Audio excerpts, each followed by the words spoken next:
And so we begin. Controller's not working, it's weird. There it goes.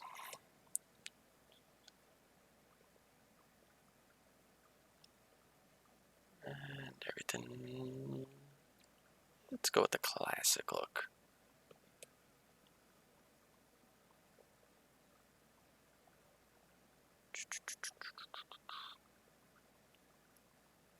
Where did I hit?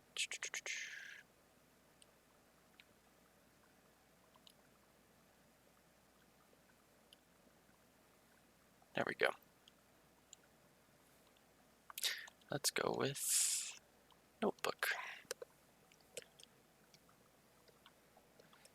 And so we begin. Act 1. Limits and demonstrations. The entertainment here and there along the echo. Un pueblo de nada. So there are 4 chapters at least. 5th one is crossed out. Limits and demonstrations. Let's see how this goes.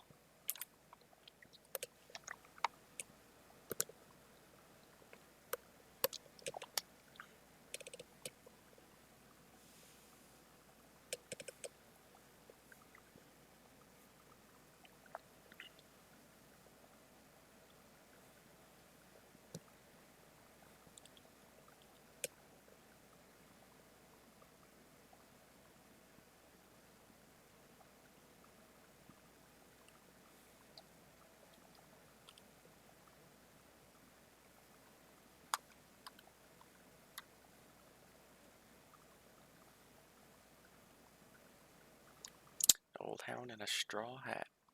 Both have seen better days. A moving truck rumbles softly to itself. Painted on its side are the words, Lysette's Antiques, Furniture, Glassware, Curiosities. That's over on this side of the... An interstate highway, 65, riding from Alabama up just to shy of Chicago. It ought to be quitting time in this part of Kentucky, but the daylight just won't shake. The sun just won't go away.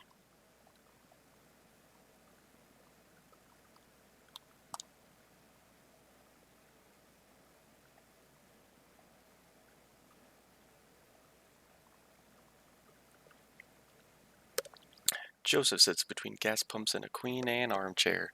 His hair is gray and his glasses darkened.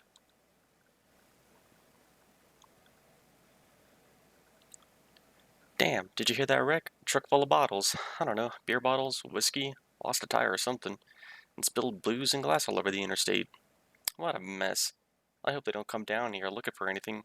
We blew a damn fuse and it's all shut off. Did I hear a dog? What's your dog's name? His name is Homer. Her name is Blue. Oh. I like Blue. I'm Blue. Her name is Blue. Blue sounds like a sweet old hound. I used to know a dog like that. Hey, here's some jerky for Blue. Made it myself. Didn't turn out too well, but I bet a dog will eat it. Getting late, right? I can feel the sun on my neck. I bet it's just a few feet off the horizon.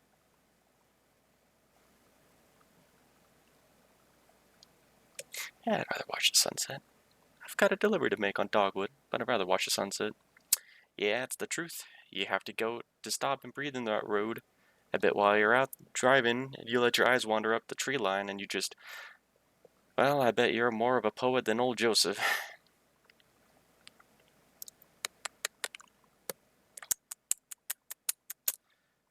So where is Dogwood Drive? Listen, you and Blue would have been driving up and down 65 all night. Dogwood Drive is on the other side of... Well, to get there, you've got to take the 0. The 0 is a tough route to find, but you can use my computer to look up directions. You'll have to head down to the basement and reset the circuit breaker first. I'll be happy to have those whining lights back up anyway. It's too damn quiet out here. Basement door is back there in the office. Appreciate your help, friend. Oh, and here, take this lamp. It gets dark.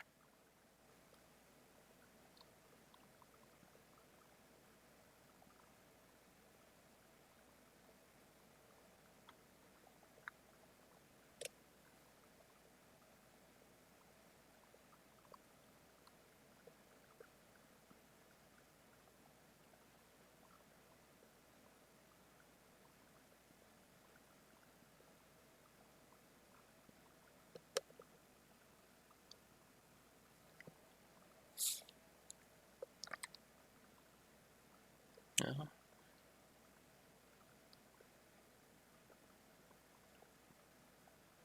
A dusty, rusty sign is bolted onto the wall. These are the rules. No open flames near the gasoline, no consumption of beer or spirits on the premises. In case of sudden darkness, do not panic.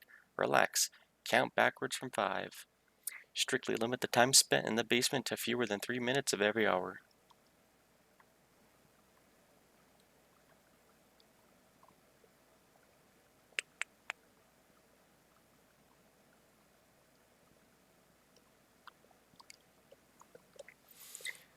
Emily, Ben, and Bob sit in folding chairs behind a worn card table. Papers, oddly shaped dice, and a highway maps cover the tabletop.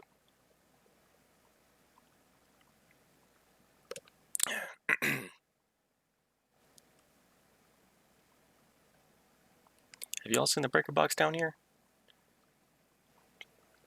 Did you hear something? No. Sorry. I was looking at the rules again. It gets easier as you go. Look, you said you rolled a 5, right? That means you get to pick up your marker and move it anywhere on the map. So it's your turn now, right? Oh, yeah, I guess so. Where'd you put that 20-sided die? I don't see it. Did you drop it? It should be easy enough to find it. It glows in the dark. Well, these guys are helpful.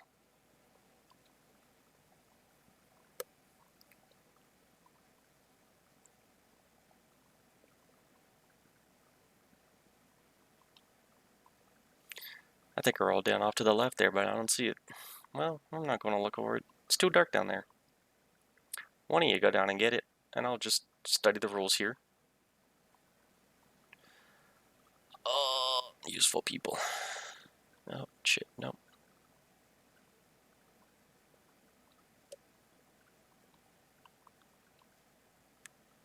Ah.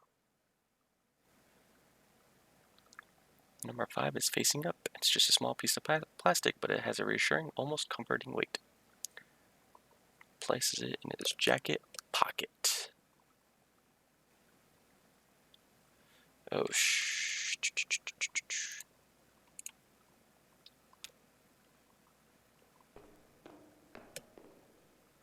There we go. Now we have audio. Oh, they're gone.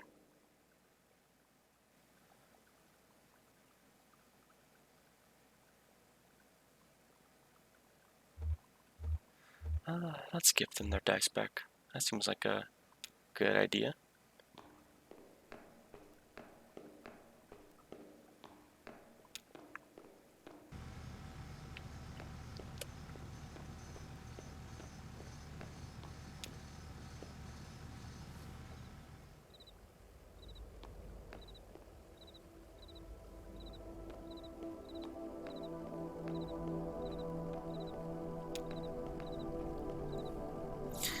There it is. Just listen to those lights whine.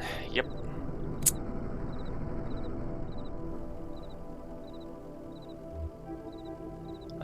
Yeah. There were some people down in your basement playing some kind of game, but they're gone now. The basement? Nah, I don't think so. Maybe that lamplight was playing tricks on you, huh? Well, strange things happen underground, especially in the dark. So, computer's in the office. You're looking for Marquez. She knows her way around those roads. She'll get you to the 0. The password is... damn, you should just feel it out. Muscle memory, you know? It's kind of long, kind of like a short poem, I think. One of those short poems that really sums it all up. You'll figure it out.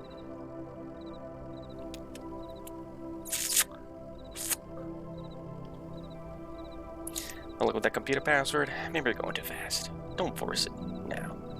Just try to think like a poet. Oh, she does have a straw hat. Wow, look at that.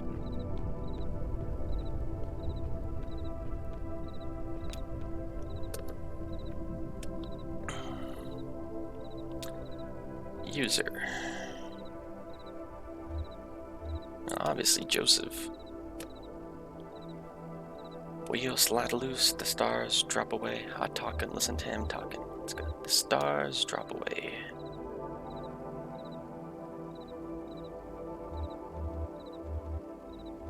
The moon throbs. The lights White swine. How's it going in there? Figuring it all out? Sure you are. Messages. Address book. Games. Exit. Let's see what games they got. Games is not real. Of course, of course, of course. Messages. Donald at hotmk.mail. Accounts at consolidated mail.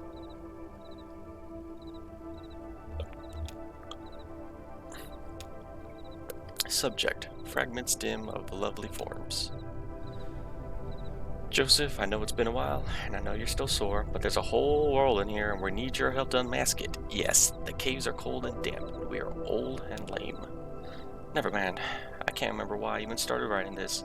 I miss those days in the lab with you and our dear Lula.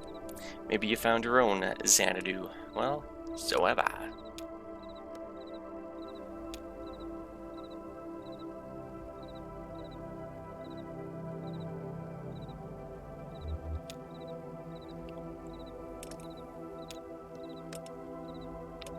Account standing, urgent. Dear Equus Oils, this is an urgent automated message that your account is overdue by more than 14 days. In response, we have switched you to our low reliability Dirty Power Plus plan. Consider making a payment immediately to obviate the need for us to switch you to Sustained Brownout Select. Sincerely, your friends at the Consolidated Power Company.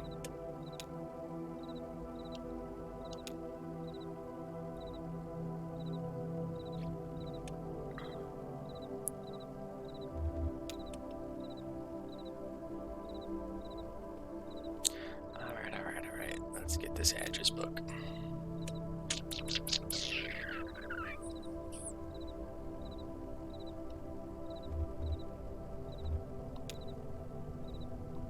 It's not real.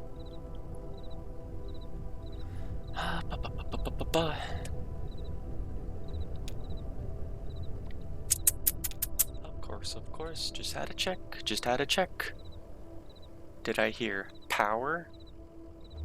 Maybe. And if by power you mean that I'm online, then yeah, I'm online. Marquez Residence, 100 Macondo Lane. Head northeast on 65 and turn left as soon as you see the ugly tree that's always on fire. Look for the barn at the base of the mountain there. Can't miss it.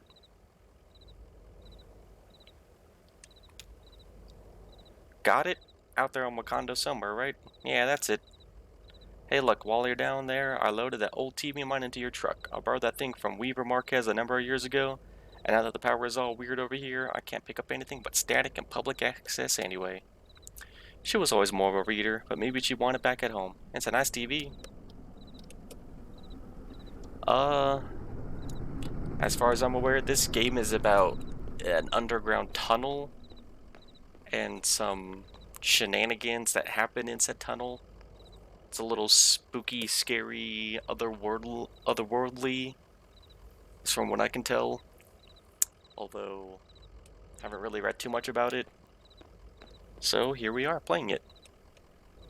Of course, at night, when it's perfect. Sun's gone down. You and Blue better get on the road. If you're gonna make it to your delivery.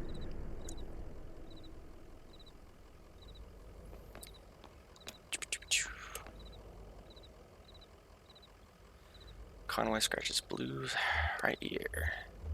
How's it going, Blue? What do you think of this place? Seems like they're really on the rocks. How about a treat? Here's some jerky.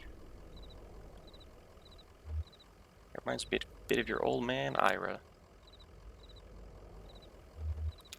He was a good man, a good boss.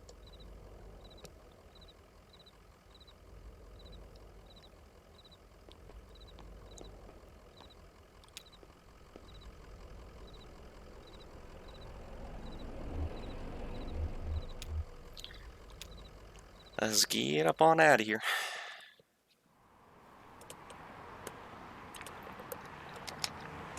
I was not expecting this.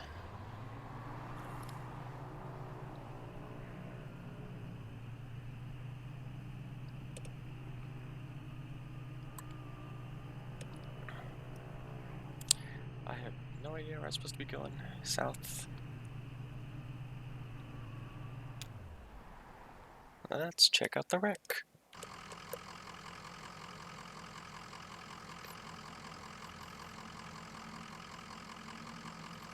Alright.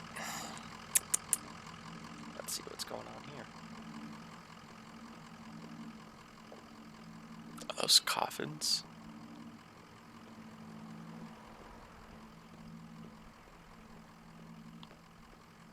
I guess I have nothing to comment on.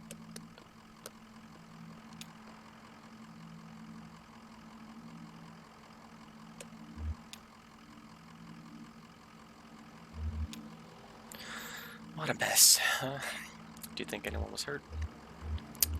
Well, I'm glad we weren't caught in it at least.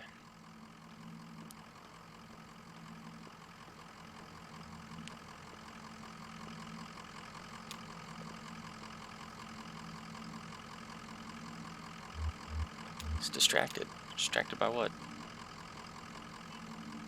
What is there to be distracted by? Yeah, I guess nothing.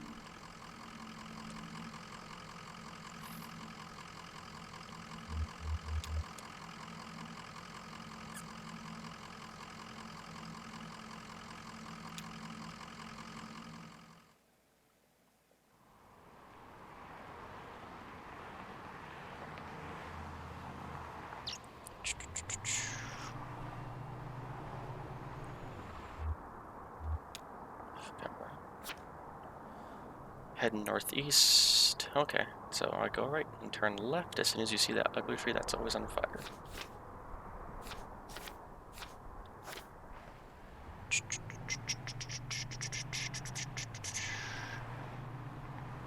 Oh, there's the burning tree.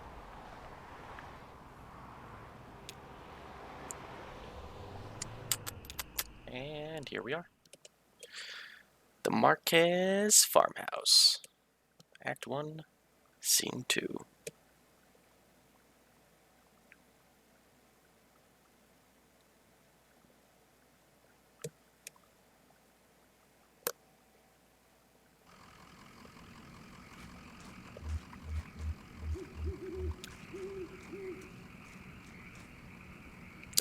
Street light lights the base of the dusty pass leading up the hill.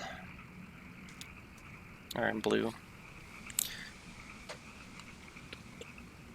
Alright, I guess we just head up the path here. Farmhouse is up the hill a bit. Maybe I can borrow you a treat up there. Oh.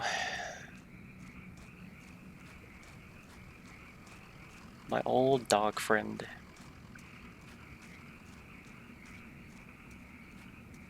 Graveyard. Family graveyard is set off to the side of the house. Headstones are inscribed with the surnames of the unfortunate. Nowakowski, Padilla, Marquez. Anything else to say? Nope.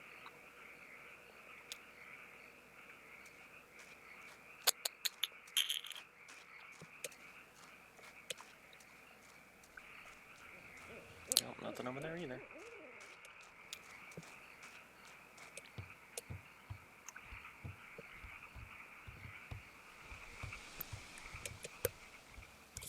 So how are you doing, Cade?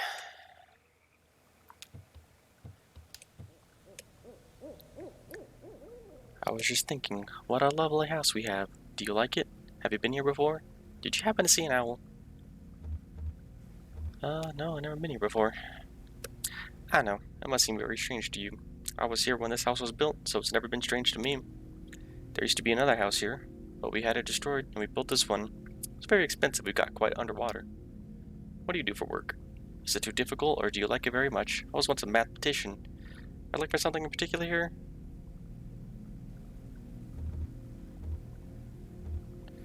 Yeah. I drive deliveries for a small antique shop. I believe it's hard times for a small antique shop. It's hard times everywhere, even out here on a little farm. My parents stopped paying the bank a while back. Shouldn't even be here, but I just stayed. I have some notebooks. I'm only a little bored. I might prefer to watch TV occasionally. Actually, I have a TV here that I think belongs to you. Will you please set it up? then I can explain to you how to get where you're going. The zero. I know.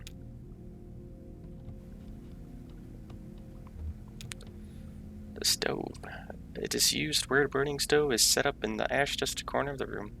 It's cold to the touch.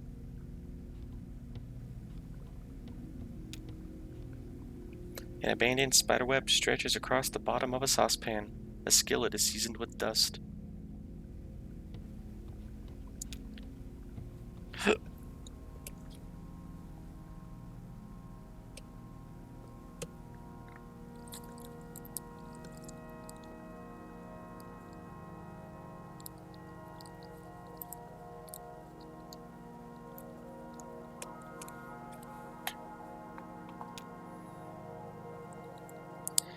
That's not how it's supposed to look. You made a mistake setting it up. Is it a foreign object to you? Which of your parents was it who wouldn't allow you to watch television? I know how to set up a TV. Okay, I'm skeptical. You have it all backwards. I'm not surprised. Are you? Have you been paying attention? I don't think you have. It's time to start paying attention now, Conway. Look closely at the television. I'm a little concerned now. A little concerned.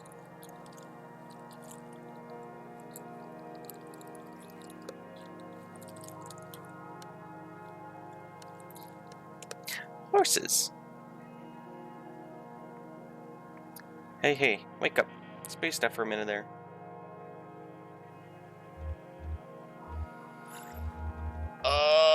Lord choices. The picture on the TV. That TV is picking up the wrong signal. My cousin Shannon would know more about it. She fixes TVs for a living. Well, she used to. I think the new models are giving her some trouble. Well, yeah, let's talk about your cousin. That's my father's brother's daughter, Shannon. We're about the same age. Well, we used to be. She's older now. She has a workshop up north a ways by the lake, right where Peona and Waxroad meet.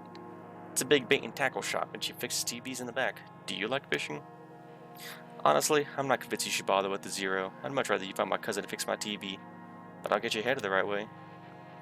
So it's pretty easy. Get back on 65, heading north, then take the first right after the artificial limb factory. From there, your arrival at the zero is basically inevitable. 65, heading north. Take the first right after the artificial limb factory. Has to know you, Conway. Keep your eyes open, especially in the dark.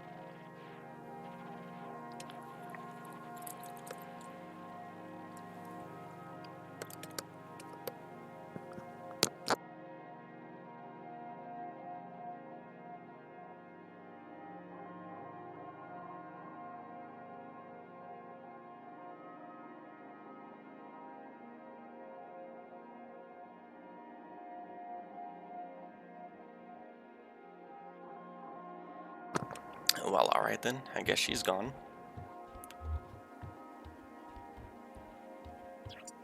Can I go downstairs? Nope.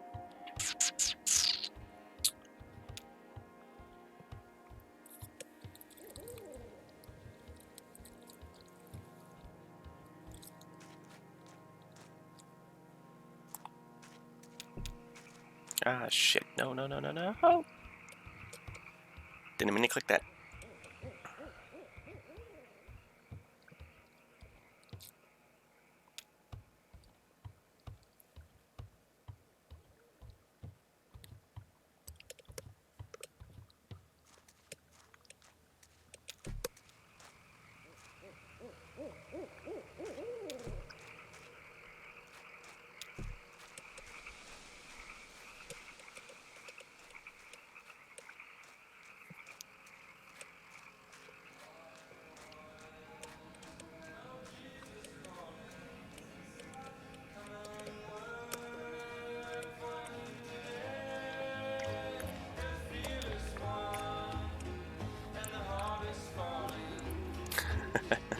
There are some horses out there behind the house.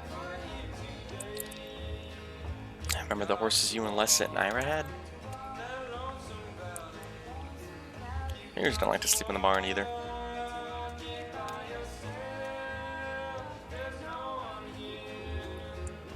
I guess it's time to go.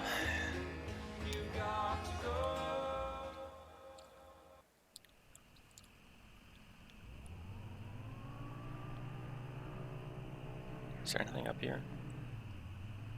I guess not.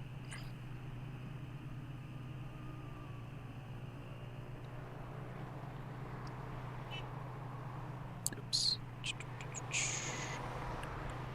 Turn right at the artificial impactory.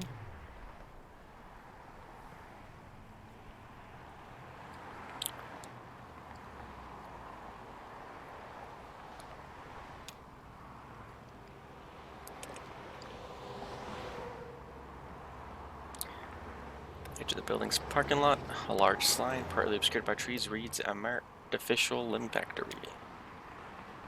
We turn right up here. And I think the on-ramp.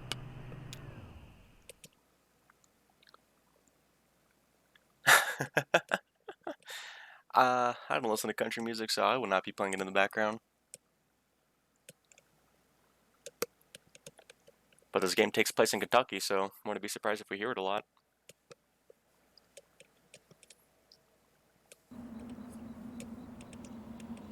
Alright, Blue, what do you have to say about this one?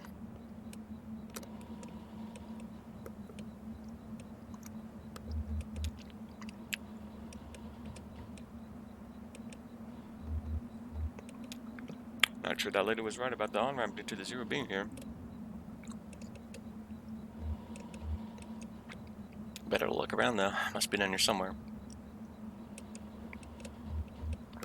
Let's take our time and check this out through, okay?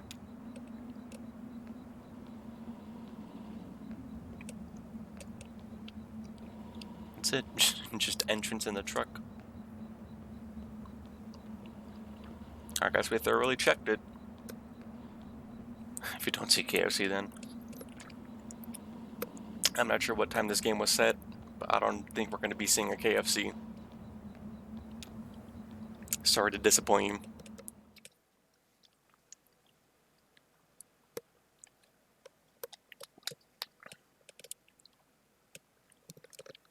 Well, I guess I missed something because I was scene 3, took 2 seconds. I don't know what I missed, but I hope it wasn't important.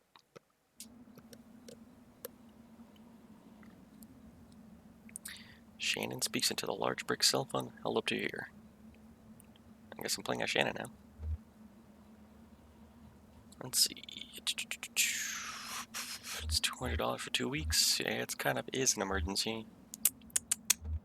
Well, it is kind of an emergency.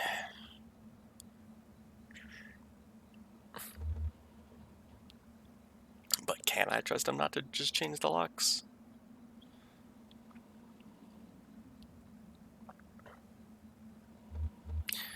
I guess maybe this person's right.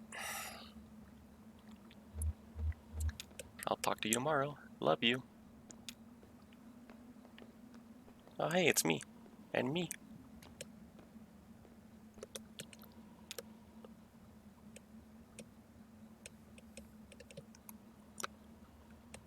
Excuse me, ma'am. I'm here to saw the light was on, and I'm looking for the on-ramp too. Do you believe in ghosts, or you hit keep? Do you believe in ghosts? Well, let's see. I believe a place can be haunted. If that's what you mean. No, that's not what I mean.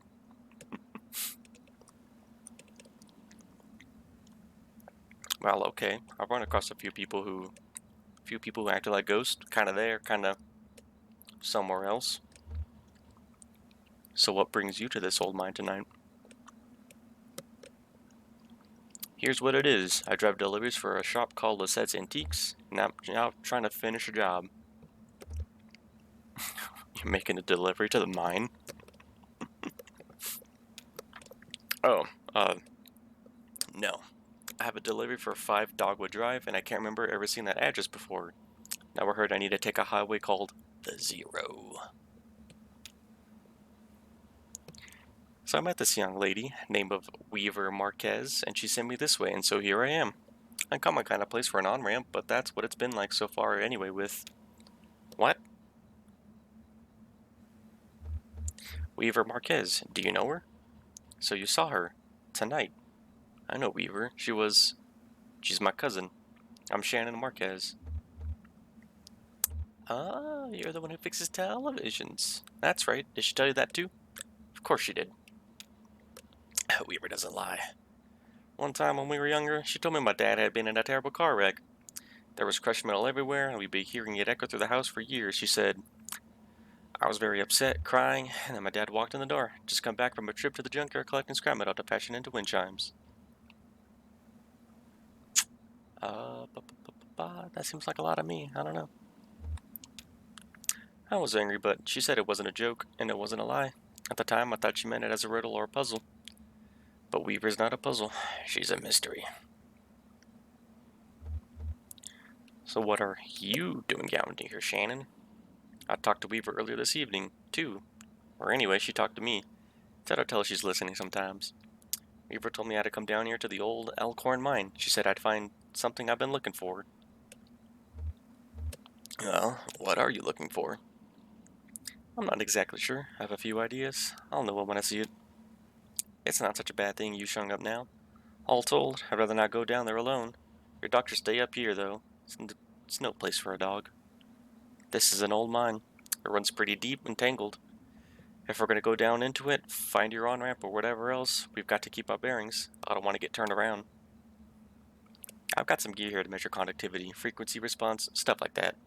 Maybe we could find a way to put a signal out ahead, do some analysis and figure out what kind of topology we're up against. Topology? Okay. Topology. That's the science of continuous space, my friend. The way this twisty maze of passages fits together.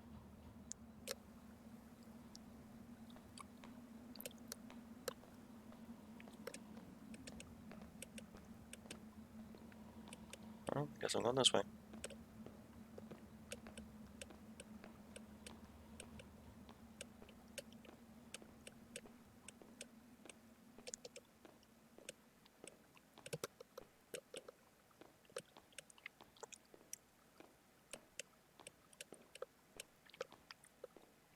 I guess that's it. PA.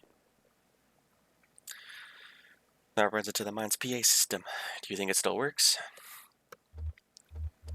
Only one way to find out. Alright, give it a whirl.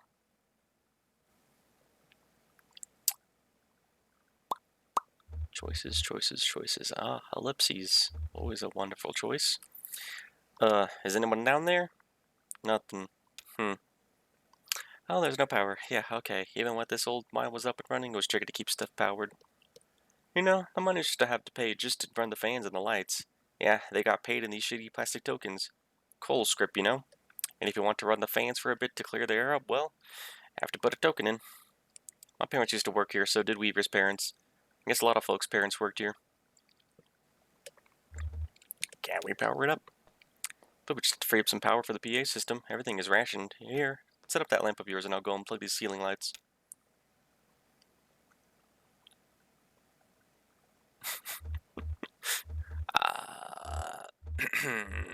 Let's just go with that one.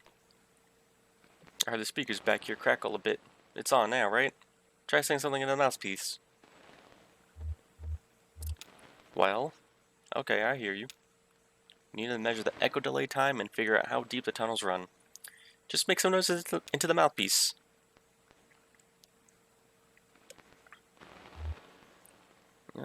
Let's go with tapping.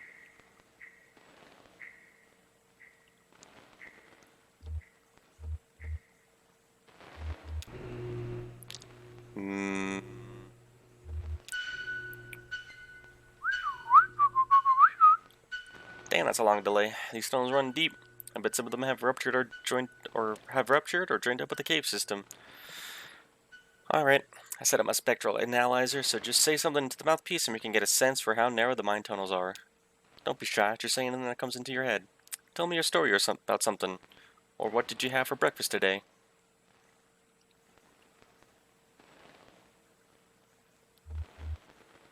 Here's a story.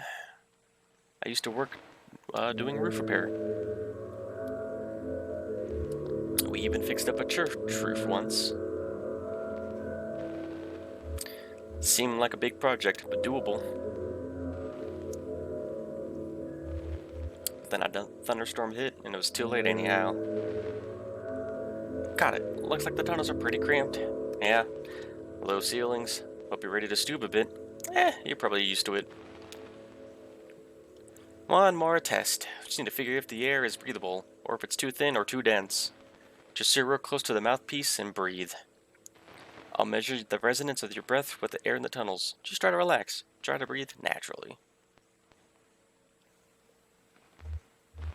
Let's think about the road.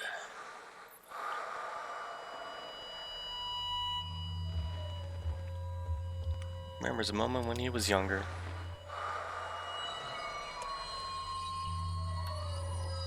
Getting some pretty good readings here. I think we're in good shape, but keep at it for a minute. Ooh, visualizes a hot meal.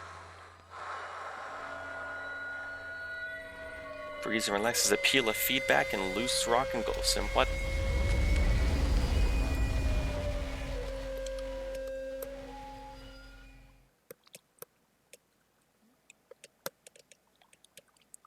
Wasn't expecting that. Alright, scene 5. Still in the Elkhorn mine.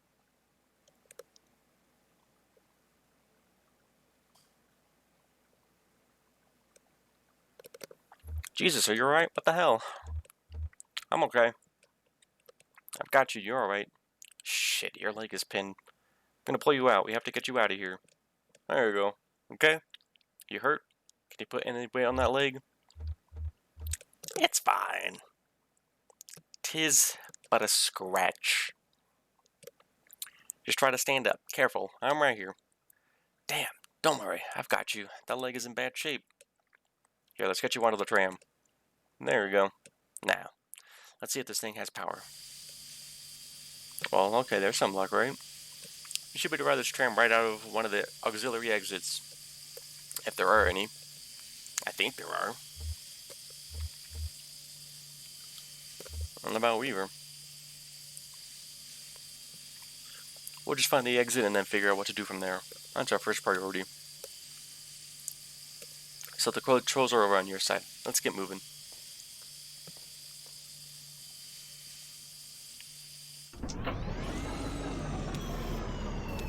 Oh, I can turn the lights off. I don't know how I feel about that one.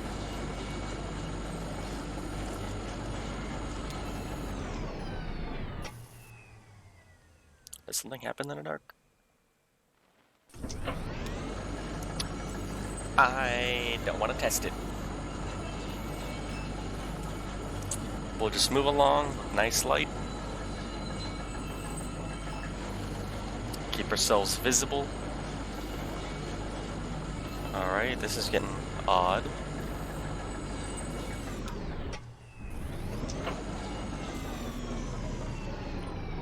A casket, a canoe, and a scarecrow. Oh, here we are. This may be hard to believe. Sorry for me to believe myself, but this whole branch was underwater last I heard. Is it safe? I guess so. Looks like they finally drained it, or maybe it just drained off on its own. The water came in pretty fast, and a lot of folks got trapped in the tunnels. Only heard parts of how it went from there. Sanitized for the bereaved. You know how these big companies are. But there was gossip too. The trap miners couldn't get the pumps going because the power was rationed, so they shut all the lights off. But even then, wasn't enough. So I guess it was dark one day. Lost some people down here, didn't you? We all lost people down here. Well, not all of us, but most of us. Doesn't matter now. Look, this old turntable is still wired up. The controls are dead, but I can use my signal generator to switch tracks. The water hasn't damaged it too much. Or we could just keep heading down this tunnel. All this junk hanging up around the turntable is from the company store. Just junk, you know? The miners would buy it and use it to decorate the place. Or as landmarks, I guess. I don't know which way is which down here. It's all so dim and gray.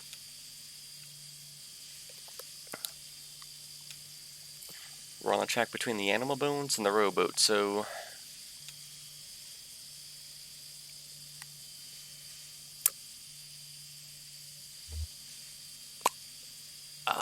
choices, choices, choices. The pendulum and the casket, the bat feeder and the scarecrow, or the same way we've been going.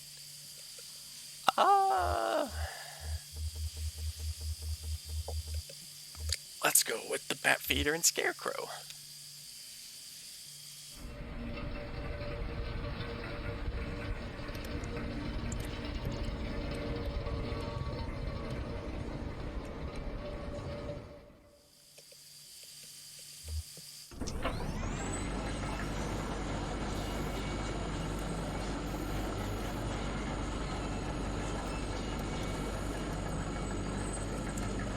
I didn't even notice the bird cage.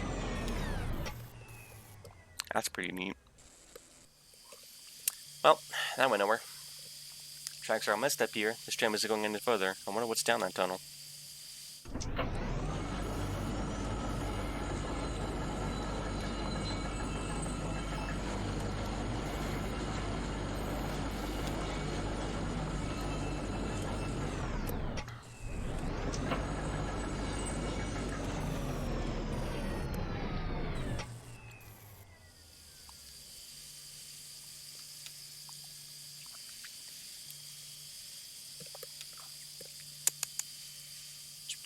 Animal bones and a rowboat. Pendulum and casket. Let's go with the pendulum and the casket.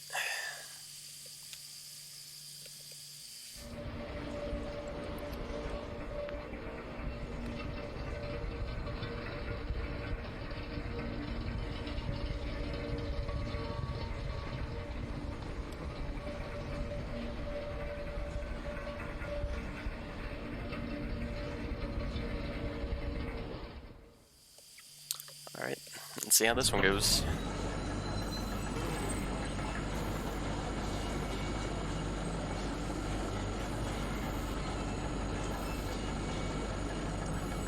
We're moving, we're moving, we're moving. Think we're in the clear.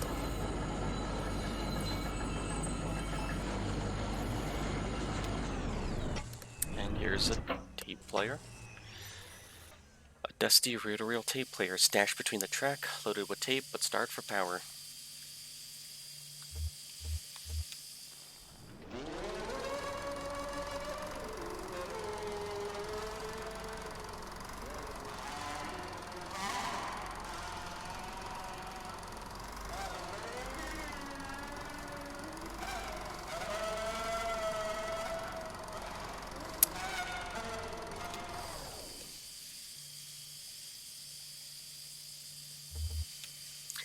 I didn't know this was still down here. You been down here before? Not this deep, but I knew about the tape machines. When this mine was active, a couple of folk music archivists spent time here recording miner songs. Really academic, ivory tower types. None of the miners really talked to them much. So they stayed at the margins, observed, took notes, and then sometimes they get someone on a lunch break to sing into the microphone. Then I guess the power company got some kind of interest in the project and gave the archivists some cold script tokens to pay the miners with for their songs. Did your parents sing? Yeah, they sing. They sing in the mine for cold script tokens. Yeah.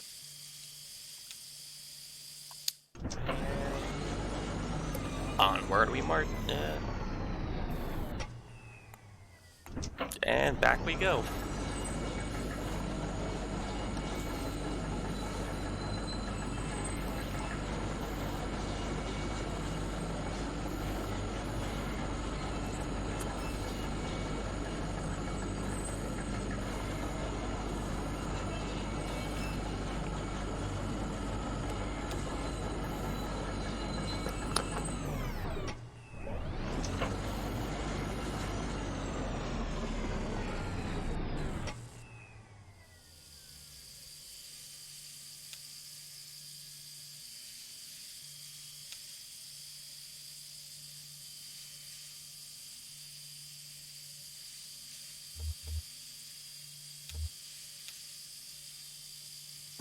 I guess the way we started was the right way all along.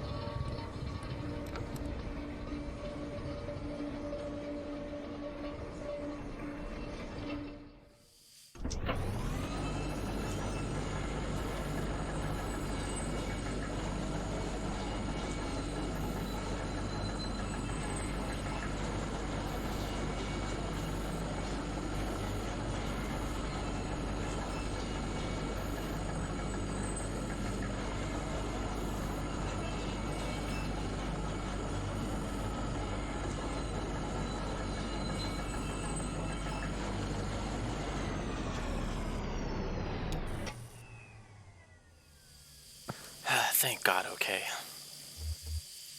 Let's go. Yeah, okay, that tunnel. Where the tracks are broken, I'd like to take a look down there.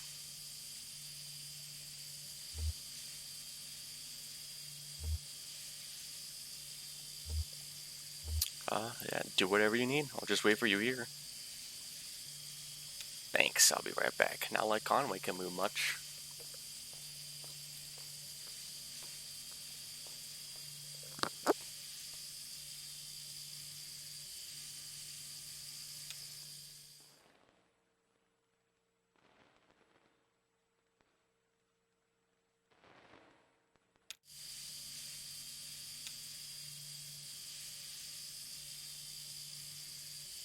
A paper tag hangs from the birdcage by a string.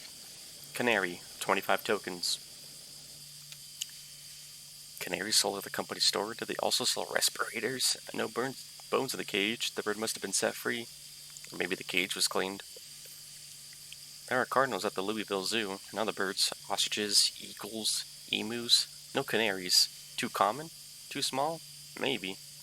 But they have starlings. Starlings are much bigger than canaries. That is pretty expensive for a bird to make sure you're alive. Going in the mine. Pile of tape reels is jammed onto the top of the tram. They must have been thrown on in a rush. The reels are unlabeled. The tape is decayed. Lysette and Ira's son, Charlie, talked about a piece of music he liked made with an old decaying tapes. What was it called? Something about... Charlie had the most bizarre taste in music. Weird, noisy, computer music. Where did he even hear that stuff? Louisville, probably. Or college. He was a smart kid. Damn pity.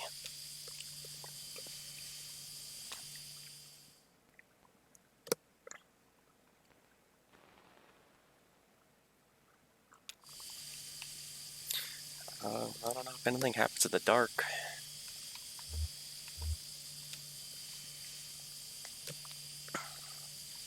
The notebook at the top of this dusty stack is labeled in black marker. The label is dusty and smudged, but it looks like it might say horses. Houses, maybe, or verses, even. Crude and hurried handwriting, too. Lysette has immaculate handwriting, pristine and measured cursive. Never a stray mark. For the last several months, she filled out the receipts for each order. Since that young couple complained about their handwriting on the order slip, it's carbon paper anyway, so it's bound to wear away over time. If they're so precise about their records, they should put it on the computer anyway.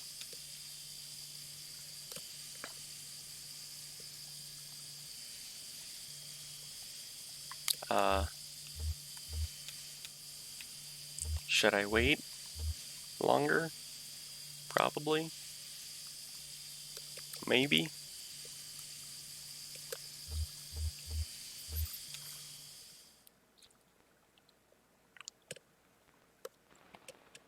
Probably. Is she coming back? I don't know. I'm a little spooked.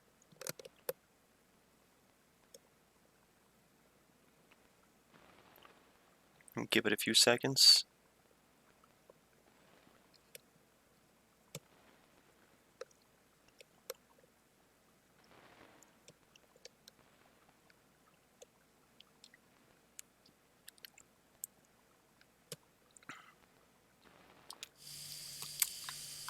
I don't think she's coming back.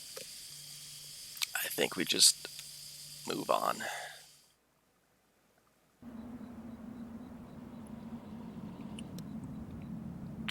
Well, there's Blue in my truck.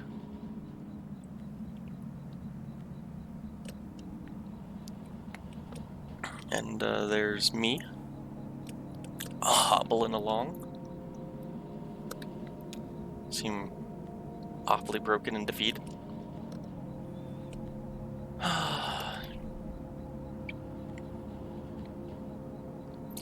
The cramped shack is lined with wooden shelves. Dusty stacks of tape reels and notebooks crowd the room, but a bit of moonlight filters through a window near the ceiling. On a small desk in the middle of the room lay 3 notebooks. The red one is labeled J. Marquez. The green one is labeled R. Marquez. And the blue one is unlabeled. Conway opens the red notebook. Oh hey, look, there's Shannon. The pages are covered in disorganized notes, some written horizontally and others scribbled vertically into the margins. A few pages are lined more evenly divided up into charts, correlating seasons, lyrics, harmonies, and coal halls. Conway opens the green notebook. On each page is a delicate rendered charcoal drawing.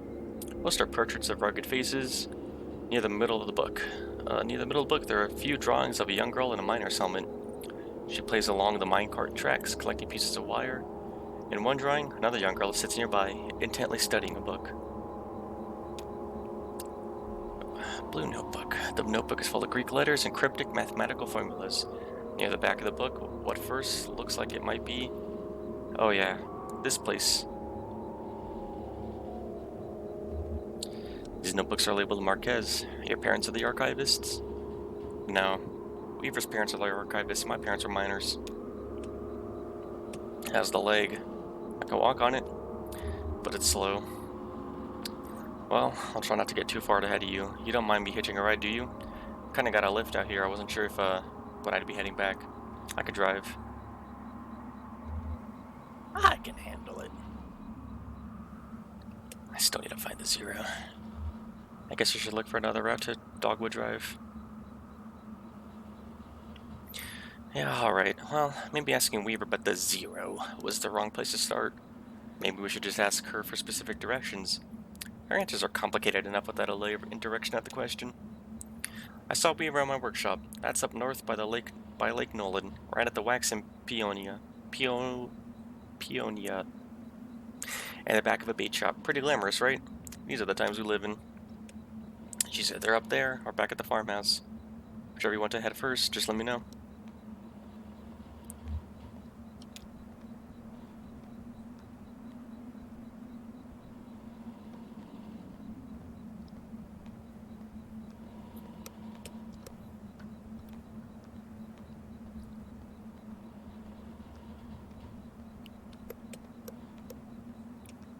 Lysette's Antiques. I guess this is your truck? Surprised? It's kinda old. No, I'm not surprised. I guess it's an antique too. I think it's you too.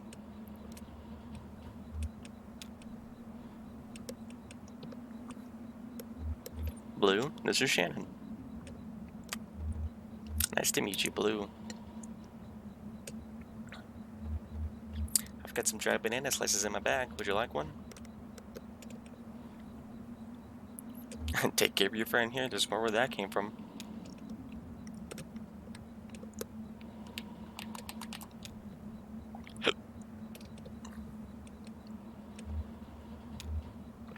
Guess we get back in the truck.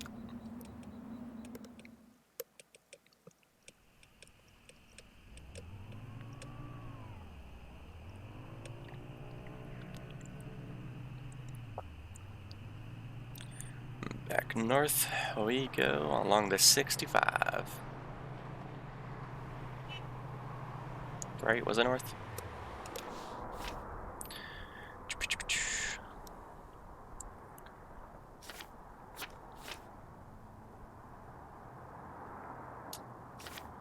Up north a ways by a lake.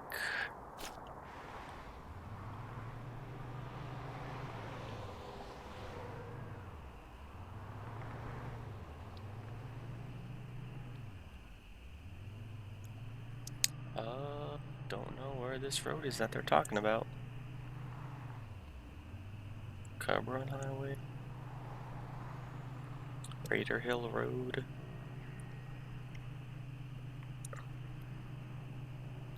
Wheeler Mill. Wax. Grayson. Here's Wax. This must be Daisy. Yeah, or Peonia. Conway and Shannon pull into the bait and shop parking lot. Vaulted above the road on the thin steel bar, the handwritten sign reads, "Live bait.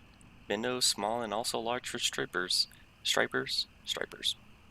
Night crawlers, chips and beer." A green flyer hangs loosely from a bit of masking tape at eye level. To the shop's right, a dirt parking lot sprawls unevenly into grass and then eventually trees. Bait shop is closed. Well, let's go into Shannon's workshop. The walls are lined with cheap metal shelves, loaded precariously with vacuum tubes, awkwardly shaped metal casings, and coffee cans full of electronic components. Shannon leads Conway to the back of the room where a few TV sets in various states of disassembly are set up on the rough wooden table. She flips the switch on the power strip they're all plugged into, and the TV sets tremble to life. the TV sets. A ghostly white wobble flickers along one screen in a rhythmic pattern. Another is just snow. A third, a small security monitor in the middle of the table, is oscillating between different shades of black. Shannon points to a small security monitor on the table. The image on the screen is just black, but it seems to be fading slowly, almost imperceptibly, between different shades of black. Shannon tweaks a few knobs on the side of the monitor, but the picture doesn't change. Stare directly at the security monitor. The screen is a cavernous black. It hums and swells at the pace of the tide. Conway loses track of the workshop's walls. They could be inches away or miles. He is adrift on black water, traveling swiftly toward a rocky shore. There should be a lighthouse or a buoy by these rocks. It's too dangerous. Shannon switches off the power strip. Weaver is not here. I guess she's at the farmhouse. Guitar player. The young man in gray strained clothes sits by the side of the road. He's playing a worn guitar. To his left is a blue mug, and to his right, a weather dog. The young man strums absently on the guitar, hums timelessly, and occasionally mumbles a word. It's about $1 in the cup. The young man stops playing, pulls the $1 bill out of his whiskey, and hands it back to Conway. Oh boy. Should have just pet the dog.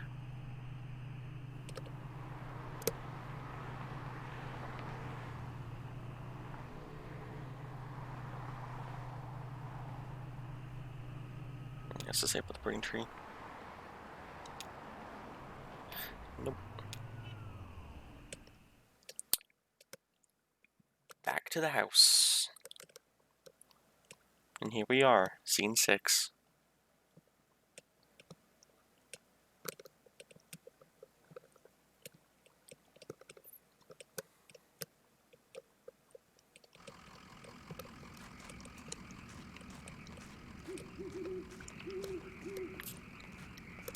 Man, why can't I just drive the truck up the goddamn path?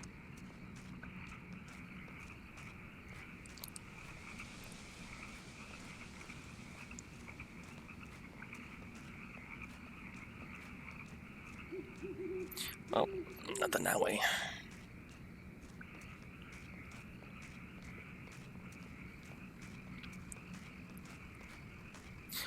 I don't like that.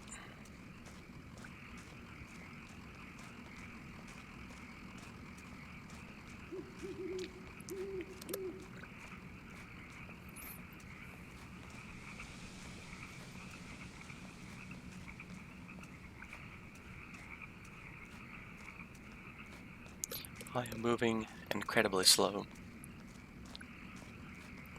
Makes sense when your legs get crushed, but my lord.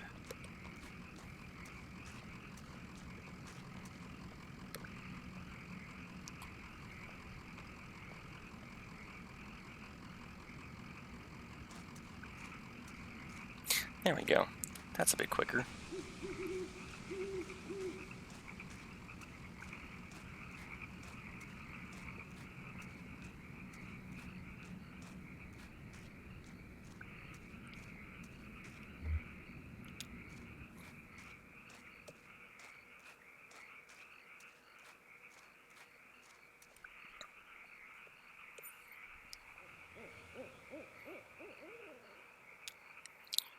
Nothing new. There's nobody buried here, you know. It's decorative, I guess. Or it's art or something. I don't know. What are the names of the headstones? Nowakowski, Badia? I don't know those names. Maybe the people who lived here before? I know when they bought this property already had a house and everything. Or maybe they have some other symbolic meaning. I want to look at that headstone. Marquez. I used to think that was for my parents. Now, I don't know.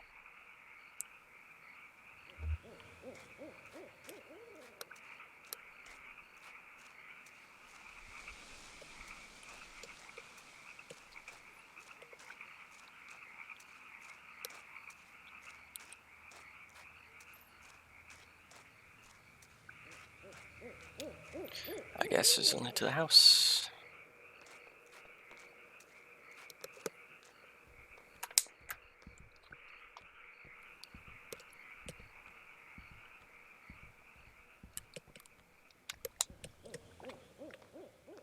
Well, she's not here.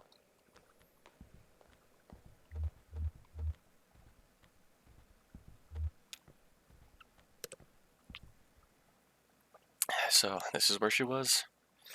Yeah, makes sense. This is where Weaver and her parents lived. They took out a bunch of loans, you know, and had this place built. Do you have any debts? I owe some people some apologies. Well, you're lucky that's all you owe. My parents are like that, until the company store found a way to get to them. For my dad, it was tokens to run the fans and air purifiers. And for my mom, it was canaries. Two solutions to the same problem, but they sure sounded different. Weaver had debt too. A lot of it. All tuition. She said she was a mathematician or something. Yeah, she said it's some esoteric stuff about something about using math to translate between Spanish and English. I think eventually Weaver put those math skills to work on all the red numbers in the family checkbook and got a clear sense of just how hopeless their situation was. So, she left. I guess she just drove away in the middle of the night. They never woke up in the morning and the car was gone. Never came back until tonight.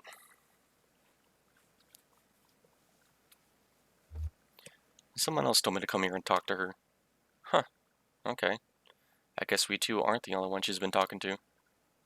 Oh, that's not something you see every day. That old TV right there? Well, that is a damn antique for you. I had a model like that in the shop once, but I had to sell it off to make rent.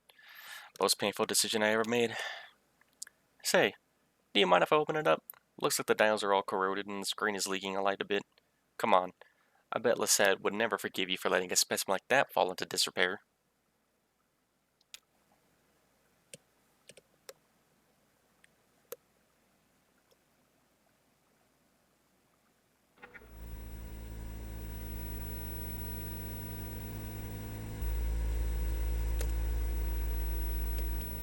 Oh yeah, these tubes are all messed up. Looks like they've been in a swamp or a cave or something. There's moss growing on this one. That's okay, I have a few spares in my bag here. Here, I'll pull this one out of an old computer monitor. Just needs to be recalibrated a bit. Okay, that should be seeing something now. Are you seeing anything? A little bit to the left. Damn, okay. Here, I think the contacts are dirty. Now, don't go telling my customers I clean up old vacuum tubes with spit. There, just gotta turn it north, south, and...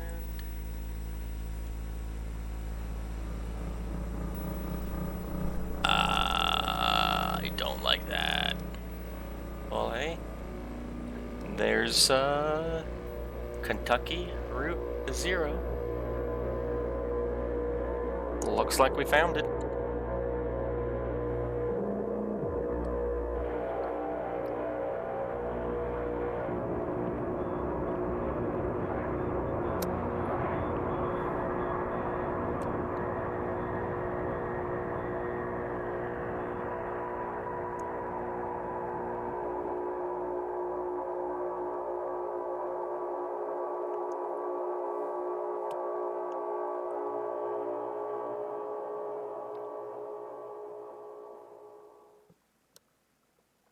I think that's the end of Act 1. Haha, called it.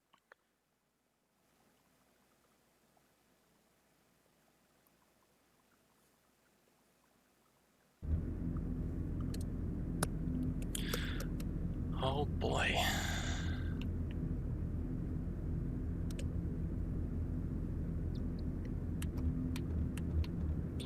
Alright, Act 2, here we go.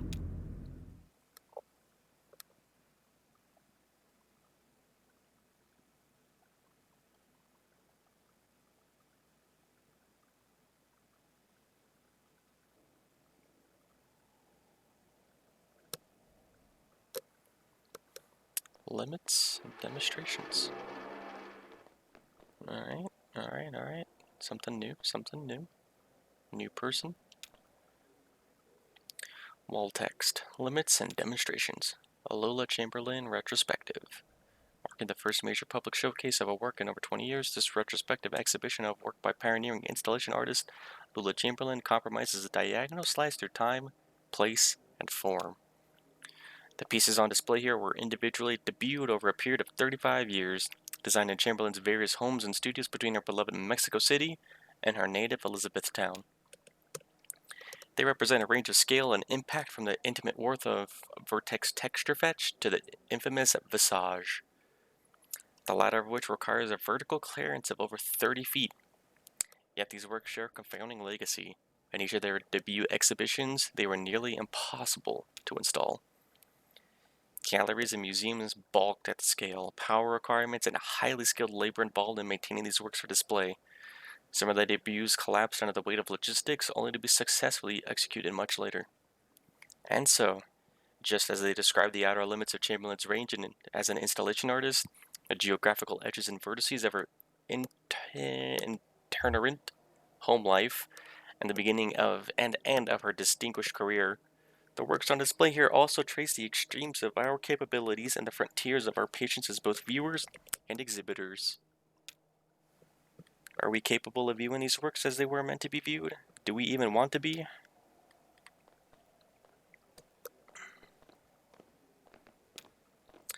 What's this piece? Basement Puzzle number 2. Artist, Sunset and Horse. 1976, plaster and wire.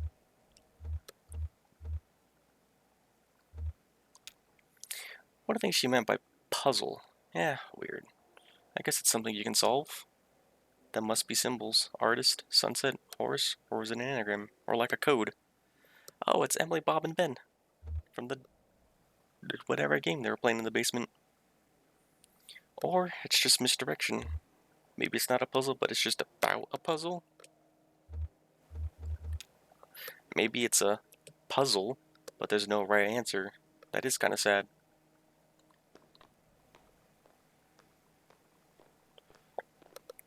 It's certainly interesting.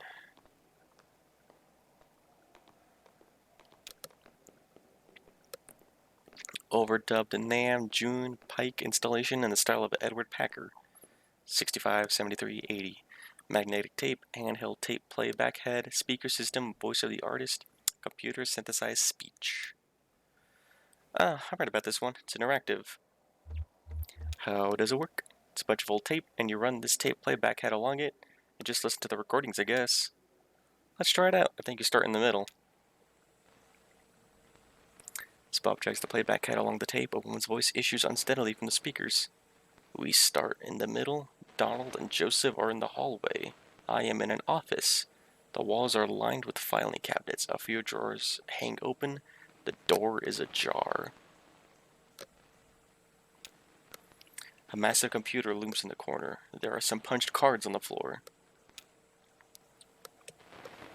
A synthetic voice recording spliced awkwardly into the tape lists out options in monotone. To examine cards, rotate 30 degrees and advance 7 inches. To leave room, rotate 17 degrees and advance 4 inches. To activate computer, rotate 200 degrees and advance 15 inches. Let's examine the cards.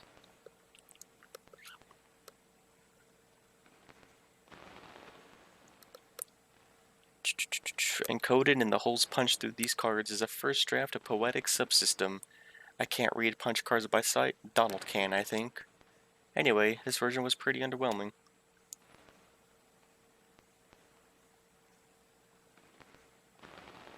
Let's activate the computer. So loud. I love it. I am now holding 2 punch cards. On one of them, Joseph has scribbled a note. Caves. The other is blank. To insert Caves card, rotate 11 degrees and advance 2 inches. To insert Blank card, rotate 95 and advance 14 inches. Let's do Caves first. We're on a dirt trail in the park, or, well, it's not really a trail. It's a trail. It's more like a tendency. There tend to be fewer plants here on the path we've been walking. Now, we're walking at the edge of a massive hole. The dirt gives way to mossy rock as the ground sinks into darkness. Joseph and Donald are following a rope down into the cave. They have computer equipment tied to their backs. So do I.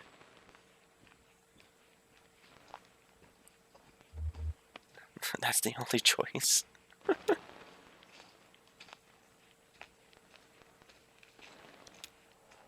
That's the last trip. So everything's down here now? The final resting place. Don't be so morbid. To remember a fond gesture, rotate 180 degrees and advance 23 inches. To regret a harsh word, rotate 12 inches and 12 degrees. Let's remember. It's morning now. I'm in the car. I'm driving to work. This is the last recording I'll make on this tape, and then I'll drop it in the mail tomorrow. And then, who knows? I've been recording onto this tape for 15 years, I think. A lot of other things has happened, so here's a story. When I met Donald and Joseph, they were both students, and I was in a band performing on campus. They came to my show. Then we met at some bar and had a few drinks together. Joseph wanted to impress me, so he stole a metal cocktail tumbler and gave it to me. We got kicked out, wandered drunkenly until morning, and finally ended up at a diner. And now, I use the tumbler to store extra pens on my desk. So, I'm almost out of tape. I guess I'll just let it run out while I drive.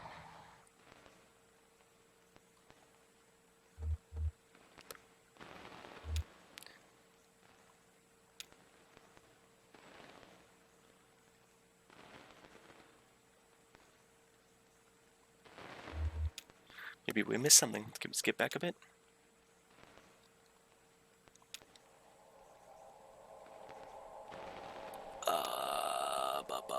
I guess we just gotta go with the regret.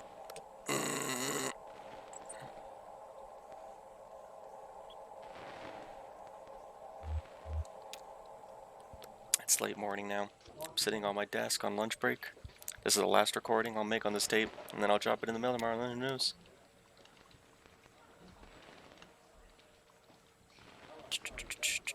The first time I moved to Mexico, I stayed there for 3 years. Then I had no contact with either Joseph or Donald that whole time. They each thought I had done it to spite them. Maybe I had, in part. But I don't think they ever appreciated the community I had in Mexico or... Anyway, when I come back, I didn't call them or visit the university. I ran into Donald completely by chance at a hardware store. He asked me why I hadn't called, and I told him it hadn't occurred to me. So, I'm almost out of tape.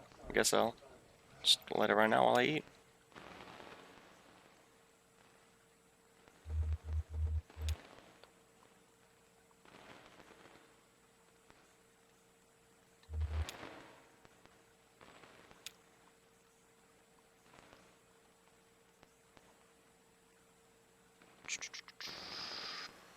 I won't tell a soul.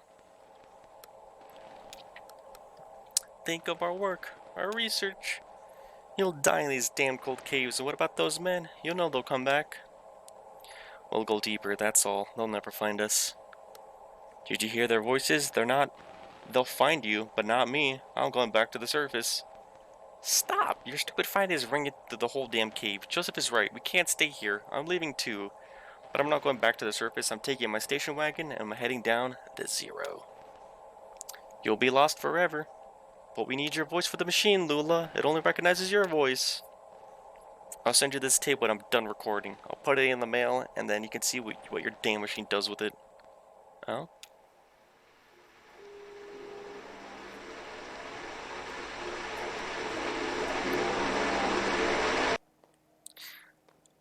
Those are pleasant sounds, but what was in the blank? I want to go back. Take me back. Take me back.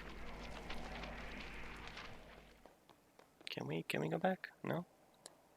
Well, I guess that's that.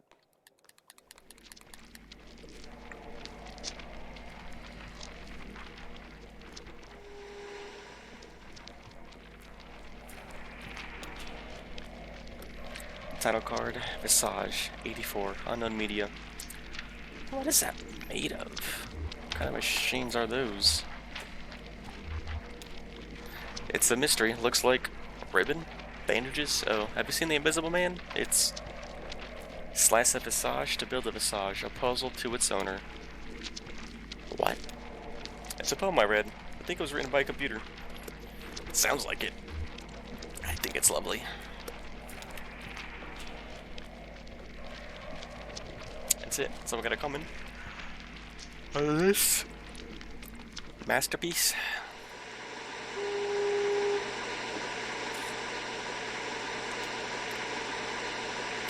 Title card.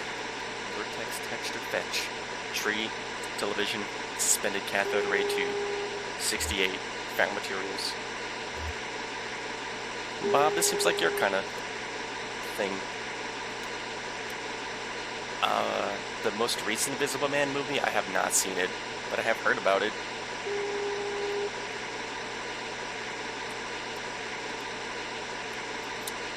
Oh yeah, I love this one. So domestic, but so weird. I guess I'm just really into weird domestic these days.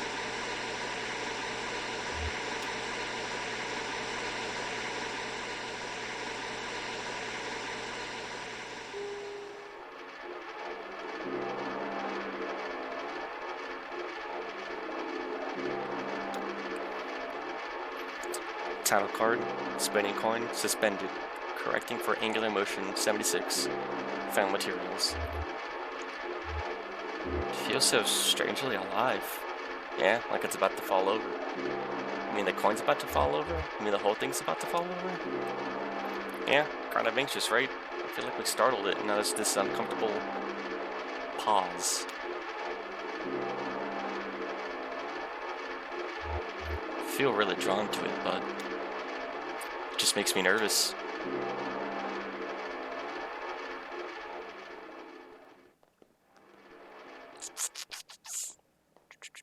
Now do I have to be angled this way to see it?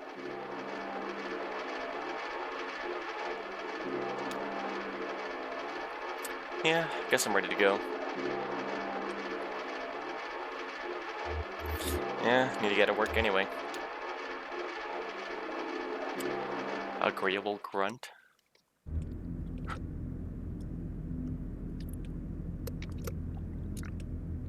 Oh, that's just a little side piece. Interesting. Alright, Act 2 we go.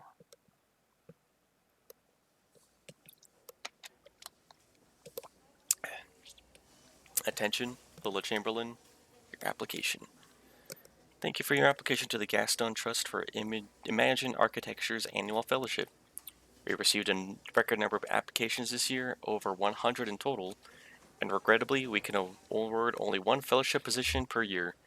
As you know, our peer review process includes a multi-phase blind committee analysis of portfolio submissions, as well as a careful review by a panel of subject matter experts on each applicant's notability and relevance in the field. We must be extremely selective in our process so as to maintain the standards we have established over our 35 years in operation. Our panel did not select your application. We encourage you to consider reapplying next year. Many young artists and architects reapply for a few successive years before being accepted. Sincerely, Dr. Carl Stone Norden, Architect, Gaston Trust for Imagine Architecture. God, I hate letters like those. Have you seen that from the new Avengers game where they messed up the dialogue and it's like Microsoft saying it's an agreeable grunt when Hulk's supposed to be talking? I don't think I saw that. Is that just like it's that new Avengers game? Is that what we were talking about? That just came out not too long ago?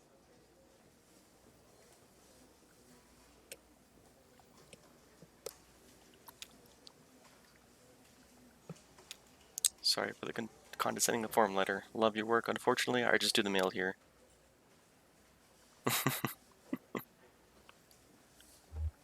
Let's be considerate.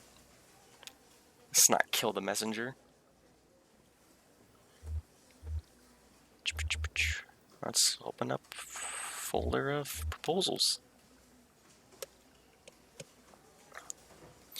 Bureau of Reclaimed Spaces. Hospital. Auto dealership. Site distillery to graveyard. And basketball court to a kennel. Let's go with the basketball court to a kennel. Basketball court abandoned due to hazardous increase in stray dog population. Already full of dogs. Let's endorse it.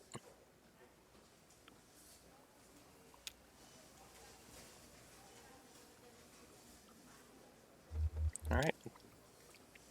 Hospital closed due to repeated sanitation violations. Auto dealership sanitation requirements comparatively lax. Small operating rooms could be repurposed into offices. Large cubicle-style administrative offices could be repurposed into showrooms. Well, it's already closed. Can't exactly have an unsanitary hospital.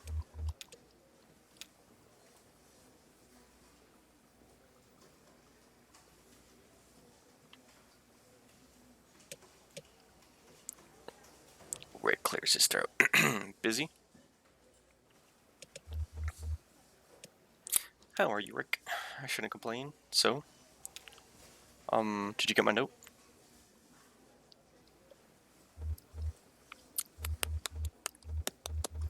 About the proposals? I've just finished them. Oh, great. Okay, I'll tell Diane. I think she was waiting on... I don't know.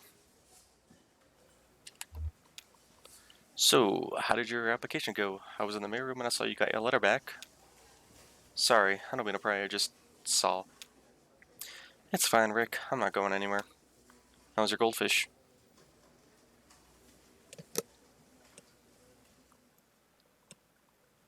Okay, you could just send it to me whenever. Act 2, Scene 1. Bureau of Reclaimed Spaces.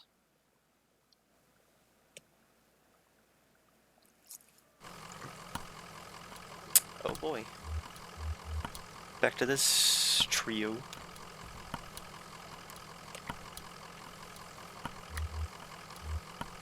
Get a good rest in the truck? Yeah, I know you love a drive. The wind in your ears. Yeah, I saw you back there, Blue. Calling you out, dog.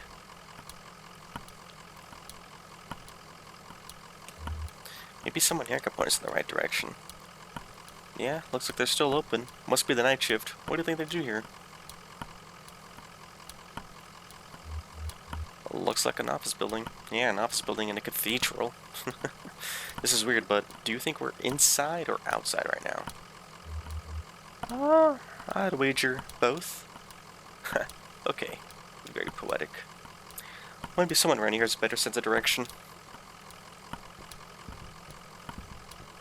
I see a fishing line. Can I go fishing? Nope, nothing to interact with that. Ah!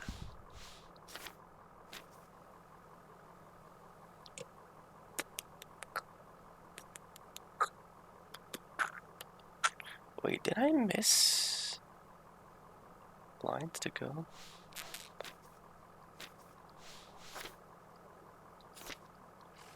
Oh well.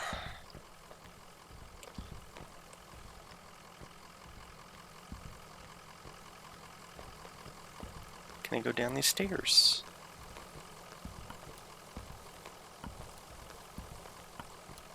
Answer is no.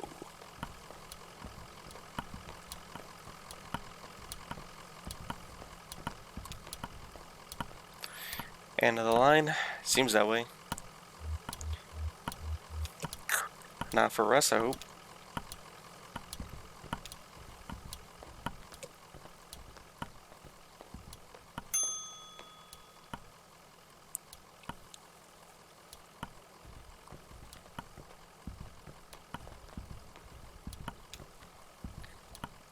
Marianne, well, here you are. Better late than never, I guess. Just unload the whiskey over there by the elevator. I'll figure something out. Wanna settle a bet? I'm actually pretty busy, but sure, what's up?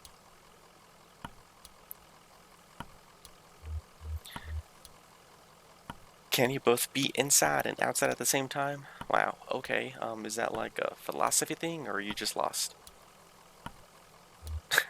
We're just lost. You're lost, so you're not the... Sorry, honest mistake. Supposed to have a little celebration here at the office, but the whiskey never showed up. Saw your truck and thought, we'd really like one of the boys from the distillery anyway.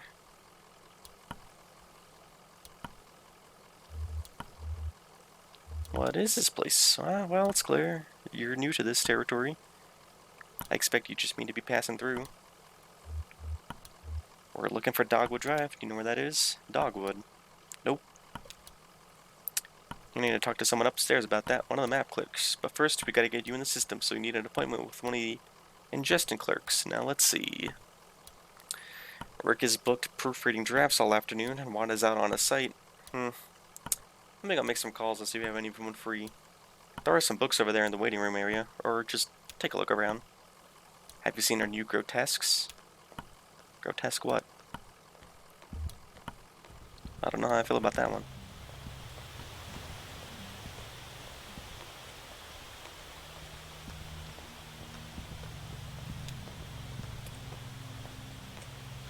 Three books piled on the table, a service manual for a sewage pump, some architectural plans for a bungalow, and a slim collection of Japanese death haiku. An envelope is protruding from the bottom of the stack. Bureau of Secret Tourism.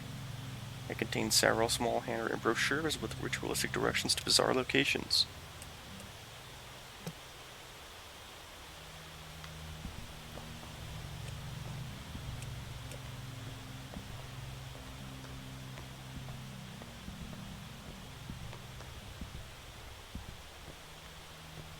Can I go up this way?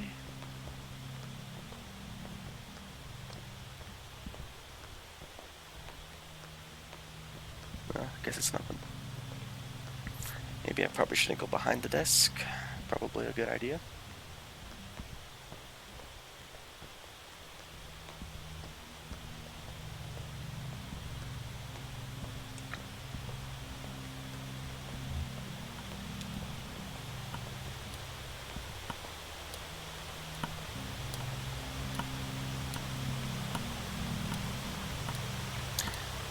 Television is playing what looks like a nature documentary. Hermit crab scuttles across the beach, its shell in an awkward shape. Must have been once belonged to a different crab.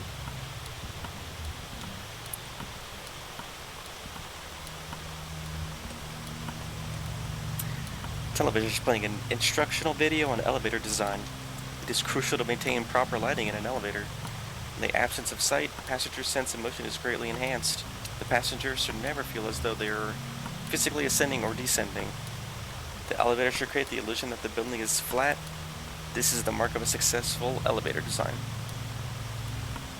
Good to know.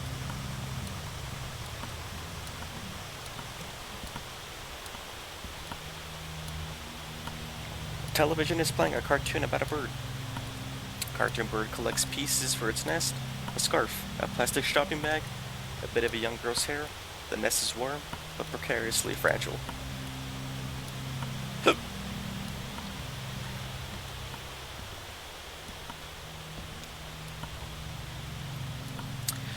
Oh good, I thought you left. People could be so patient, you never know. Well, I have you meeting with Lula Chamberlain. She's a senior clerk and doesn't usually handle the ingestion process. But she's the only one with room on her plate this evening. My schedule says she's on the 5th floor, reviewing some diagrams. The elevator's back there just to the left, 5th floor.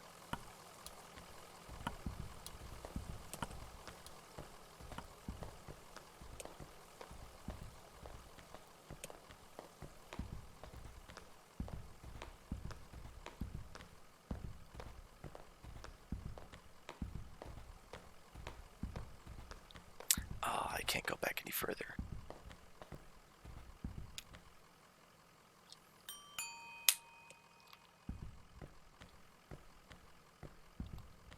Oops.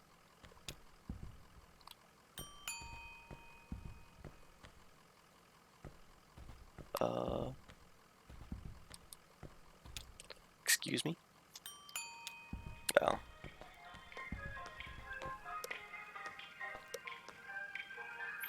She's on the 5th floor, right?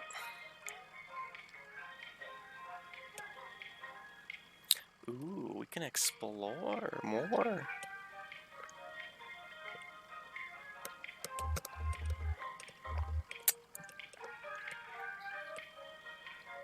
I get little nightmare vibes from this game with just a jazz of Kentucky in it, though.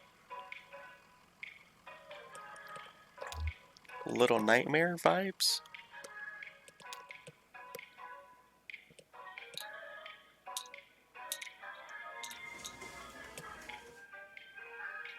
Oh, it literally is just bears.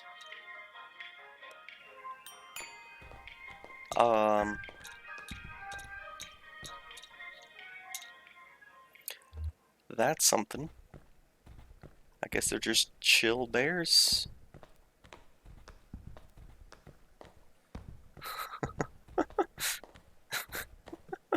It's just a bunch of bears.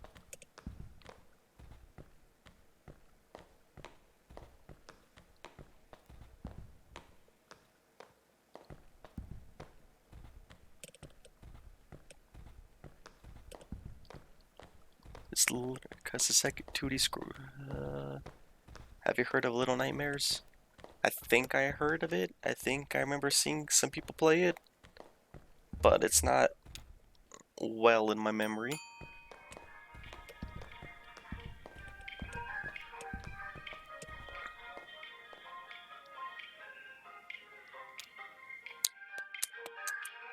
Yeah, 5th floor.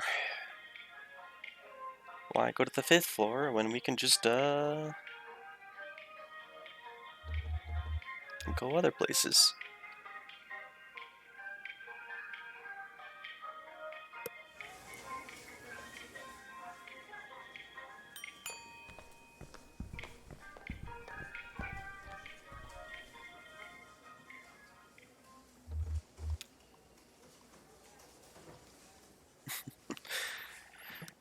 Okay, let's get you pointed in the right direction then. It's a pretty straightforward process. First, you need to get your case number assigned. Talk to Clerk Metzine about that. She's just over there at the end of the room. Happy to help.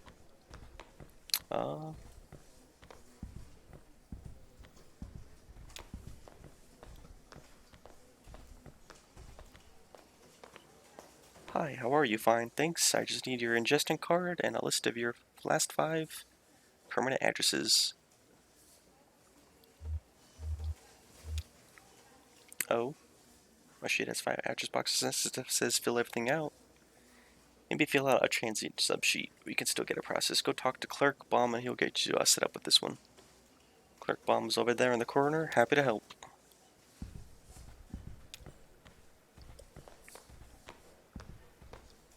Howdy. Need for a transient sheet? No problem. Happy to help. Looks like I'm out.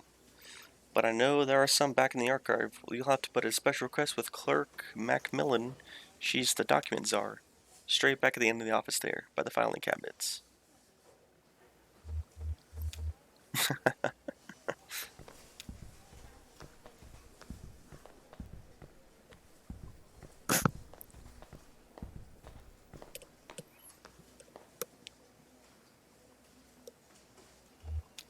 One transient subsheet, please.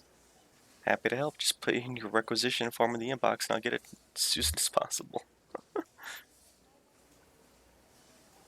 You don't have one? Shouldn't be a problem. They're quite easy to fill out. Just ask Clerk Metzine and she'll get you sorted. Alright, now we're just going back in circles.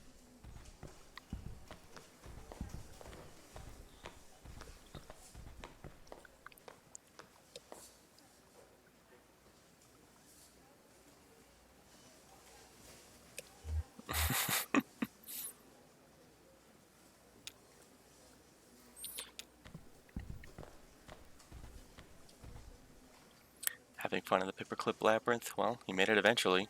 You look exhausted. I'm not you my seat, but my ankles are turning on me. The receptionist said you could point us in the right direction. This concrete bunker of an office is just a waypoint for you, I'm sure. Where is it you're trying to go? We're looking for 5 Dogwood Drive. Dogwood Drive. That's funny. Do you know I used to live on a Dogwood Drive? This was years ago. Grimy old house, basement full of insects, attic full of birds. Had a few roommates. We all worked at the university. I had a dog. Drink whiskey and beer, and made sculptures. But that Dogwood was a surface road. With a name like that, it would have to be. What are you doing on the Zero? A gas station attendant told us we'd need to take the Zero to get there. Gas station attendant, I see. Friendly blind man, about my age, hangs out with an old cat, likes to pretend he's a poet. His name is Joseph. Do you know him? Joseph and I used to work together. Joseph. And we lived together. We were friends. But that was a long time ago. Hadn't spoken in years. Do you know why he's pointing you this way? It's because he's still in love with me, of course, and now he's implicated you, quite inconsiderately, and in your condition, it's appalling. So I'm very sorry for wasting your time, but I'm afraid you've been misled. Excuse me. But where's the Dogwood Drive you lived on? Maybe it's the same one. No, it's not possible. The Dogwood Drive I lived on is now called Pale Dogwood Drive. They've renamed all the streets you see.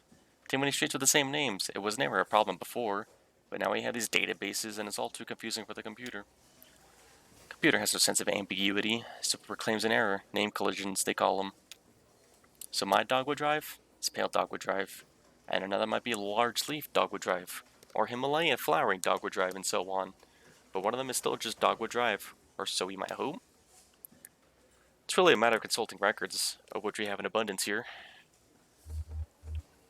Do you have a record of those streets? I expect we must. They'll be up in the archives and records, 4th floor. It'll be filed under 0 for odd nims. Probably, or G for generic. Or maybe S for specific, depending on which part of the street name was changed. Well,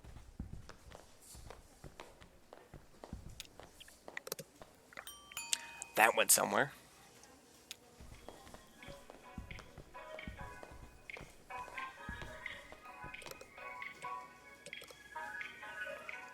Fourth floor.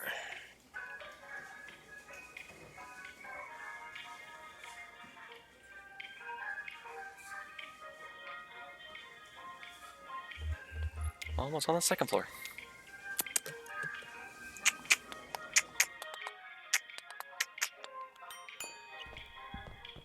Can we get some free coffee and water?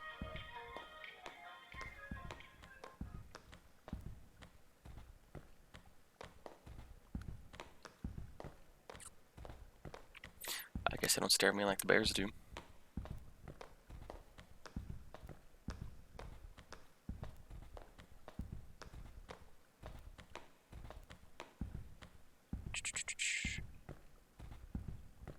Oh, no, because we just go back this way.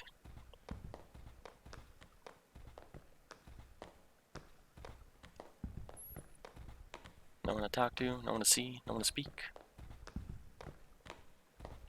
Oh, they do turn and stare.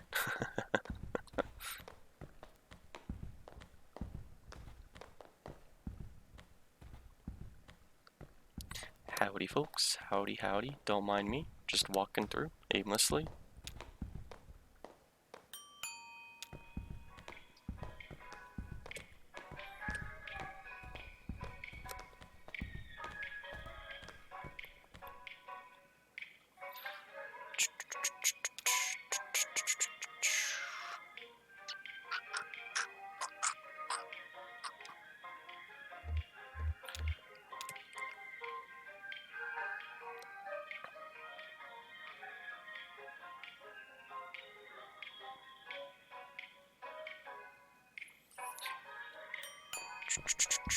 Let's see what's on the 5th floor first.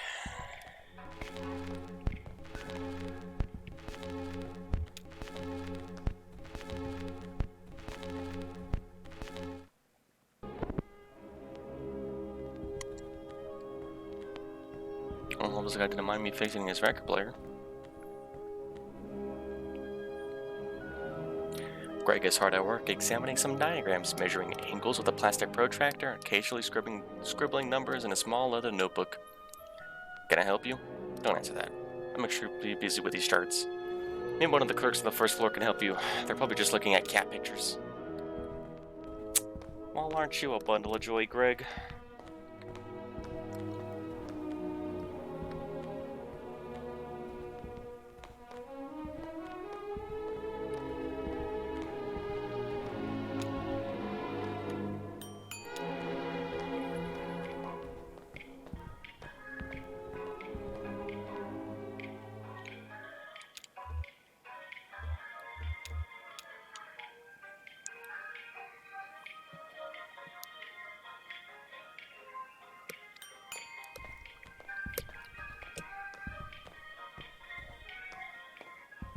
Alright.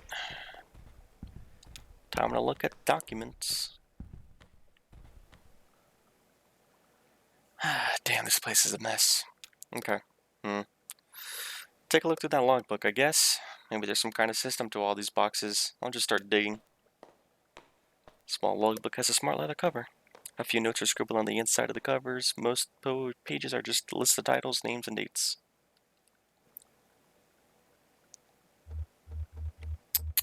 Inside front cover. Please do not transfer any more records from the storage unit until we get new filing cabinets in. We're up to F, and that'll have to do for now. Instruct clerks to focus on activities beginning with the letters A, B, C, D, E, or F, or activities most likely to involve research on subjects beginning with those letters. For example, cars is okay because it involves automotive, driving, brakes, etc.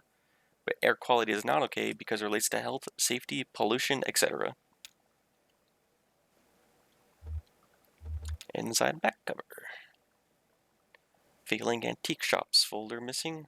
Listed check-in on page 63 but not present. Well, let's see, 63. Check-in, failing antique shops, Monday through PM, signee, Ed Bohm. Single set of documents relating to coal mining operations was checked out and back in by several different people within a few hours. Several documents relating to sporting competition venues were quickly checked out and back in over a period of a few days. Basketball courts, baseball fields, alleys, and parking lots. Will they change at all? Nope.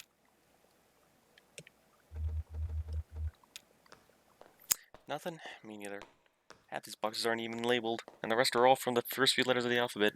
I couldn't find anything with an O, or an A, or G, or an S. Maybe that clerk knows somewhere else we can look. The runaround grows.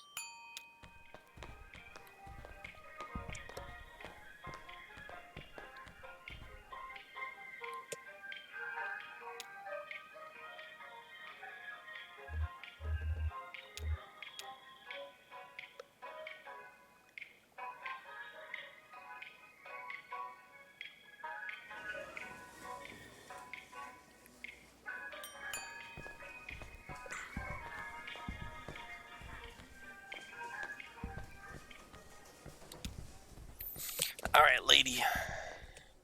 Nothing? That's unfortunate. Well, it must still be in transit. You see, we've only moved to this new venue somewhat recently, and it's all a bit in progress. This was a cathedral not so long ago, can you believe it? And the Bureau reclaimed it. The old congregation has been directed to one of our storage facilities for their activity. That's where you'll find the street name records, I expect. At the church, Marianne at reception can give you directions. Just come back here when you have the files and we begin the necessary paperwork to have the information analyzed. Oh, and while you're on the road, you might want to stop by and see Dr. Truman about your leg. He's a specialist regarding ailments of the joints and limbs, and I know he works at night. His home office is in a small neighborhood on the east edge of the bowling green. Here's his card. Do stop and see him. The leg is a miserable sight. Take care of each other.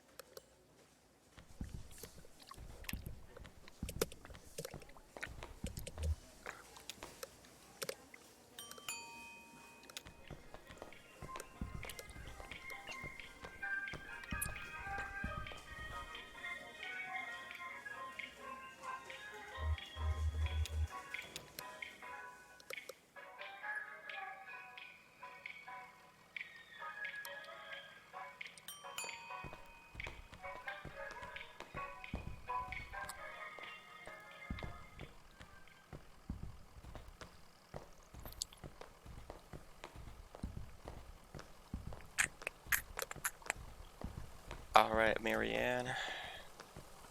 Give us them deets.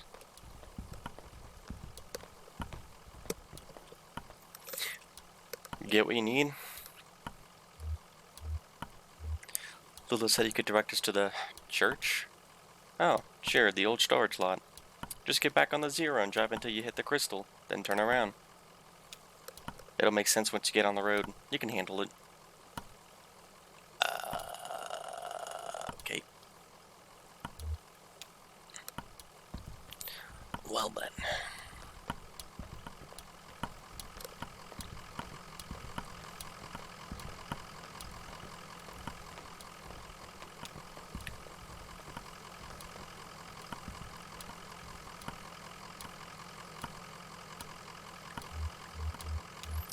We don't want to stay any longer. Gotta get this goddamn leg fixed. Oh, this is different. I don't like that. Don't like that one. Let's just go back. Let's just go back the way we came, I think.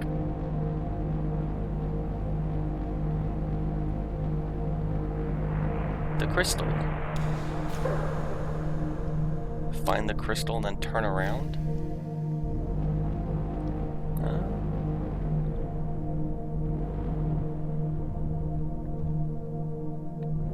Sleep. Hey, you're looking kind of tired there, old man. Want me to take the wheel for a bit? Ah, fine. 'Tis nothing but a scratch.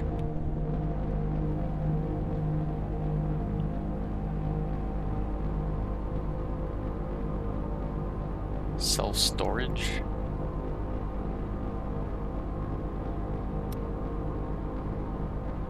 How far does this thing go? No, we're just back at the crystal.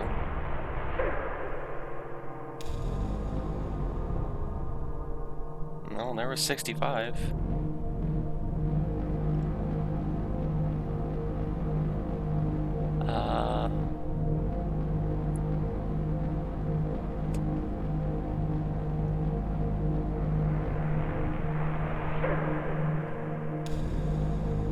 Eight 192. Am I just going in circles?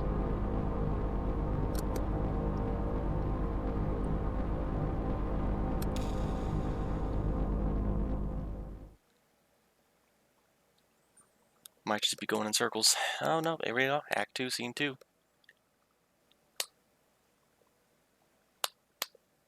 St. Thomas Church. Well, wasn't quite sure how to get to the doctor, but here we are. Just give me a sec.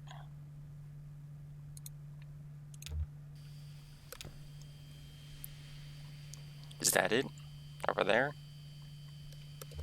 It's dusty in here. You work with antiques, you should be used to a little dust, right? Yeah, well, you know. Mr. Janitor, what do you have to say about all this? Oh, here for the night mass? Where's the congregation? I guess this must look pretty strange, a church without a congregation. When they first moved in here, man, this place was packed. They had a mass every night, 2 on Sunday. But it got a bit awkward to fit everyone in, and the numbers quickly dwindled. Once folks started to see it as a thing that was falling apart, they lost their center of gravity and just started wobbling. Then the preacher stopped coming too, but he left his old tapes, same with the organist, and I found some old acetates in the bureau archives, photos of people in churches, so I keep it running. You do what we have to do, right? Alright, now we have to find some bureau documents. Oh, you're from the bureau? I moved all those documents to Unit C315 to make room for the mass. It's down at the other end of the building, same floor. I need to get the night mass started, but you can borrow my keys. I'll go. You wait here. Rest your leg. You look kind of pale. Nice lady. Well, I better get this running.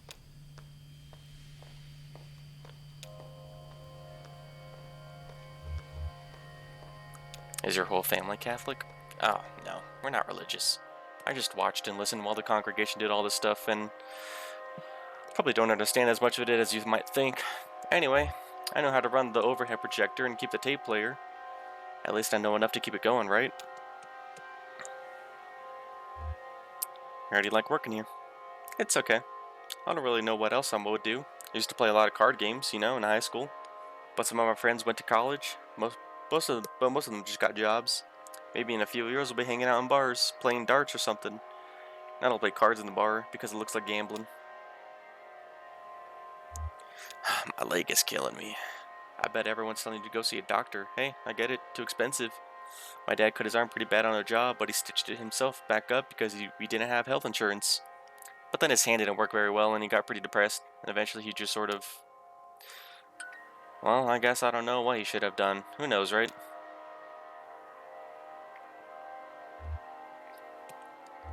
So this is like a hobby? If he asked me what hobbies were, I'd say card games, science fiction, and perspective geometry. But I run the slideshow and I play the tapes and I don't get paid for it. I take it pretty seriously, but nobody's telling me I should. Is that a hobby? Seems like there ought to be a more serious word for it. Okay, that's it.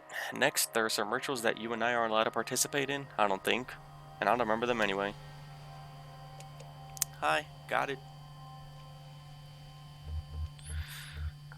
We were just talking about work and hobbies. What? I found what we came here to get. The file on street name changes. You don't look good. Let's head back to the bureau and get this straightened out, and then maybe we should go see that doctor the clerk recommended.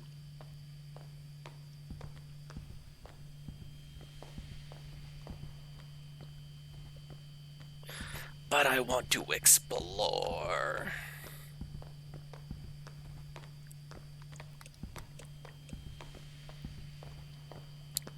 They're not giving me anything. And back to the bureau we go. Okay.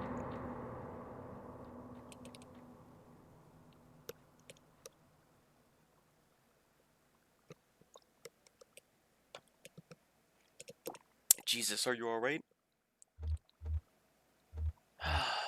My leg is stuck. Shit, okay, I'm gonna pull you out. We have to get you out of here. There you go. Okay, you hurt? Can you put any weight on that leg? It's fine. Just try to stand up. Careful, I'm right here. Damn, don't worry, I've got you. That leg is in bad shape. Here, let's get you onto the tram. There you go. Now, let's see if this thing has power. Hey, old man, look at me. Can you hear me? What happened? I don't know. He collapsed. I think he blacked out. He was mumbling about the old mine for a minute. Oh, I think I need to see that doctor. Yes, you do. How do we get to this address from here? I don't know. It's pretty tricky going back and forth between, you know, here and there. The bureau's the only way I know. Some of those folks do it all the time. Commuters. Just go back the way you came. Find the crystal and then turn around. I tried that. Alright.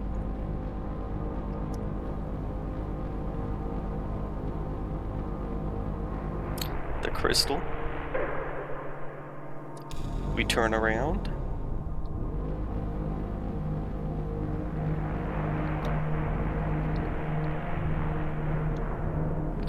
Okay, it's a pipe organ. That's cool.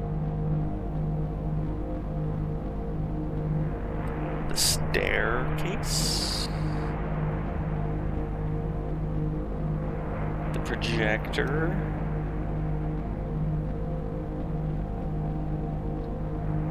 The bell. Seems like we still haven't left the church. The tree.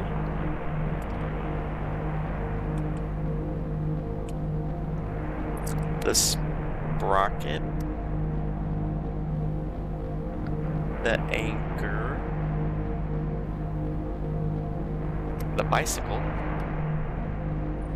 Alright, if we just go back the way we came, the sandwich, I guess we're just gonna... The icosahedron.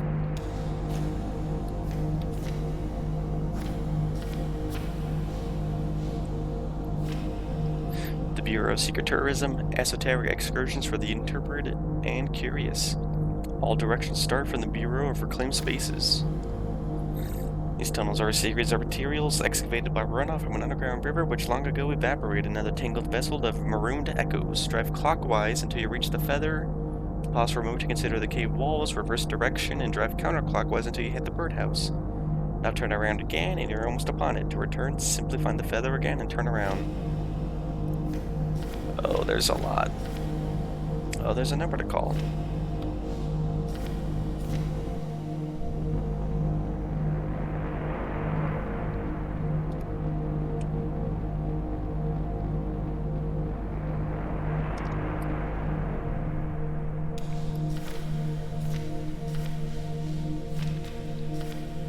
Gallery mislaid. Future is abandoned on lonely American highways. Industrial design shifted to gates that's intangible. Drive counterclockwise toward the TV. When you reach the TV, drive clockwise to the antenna. I'll turn around again. I just past the barn. To return to the bureau, find the TV. Mineral springs radiate with vigor and sweat youth, or in sweat youth from the pores of the cave walls. Its sweet dampness evaporating and then recollecting on the ruddy faces of rejuvenated bathers. Meditation tunnels.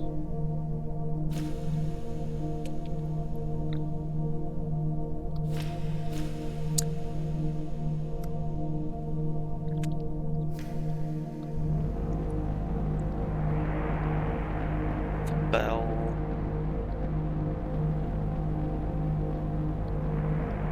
Tree.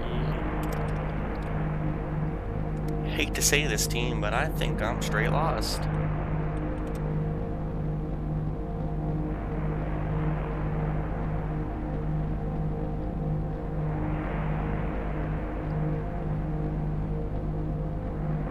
Alright, the feather.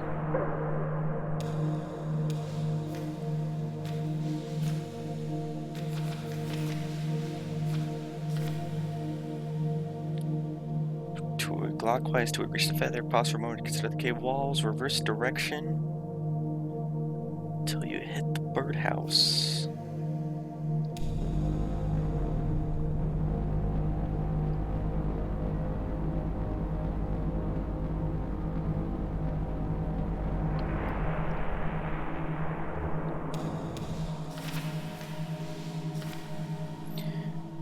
Now turn around again and you're almost upon it.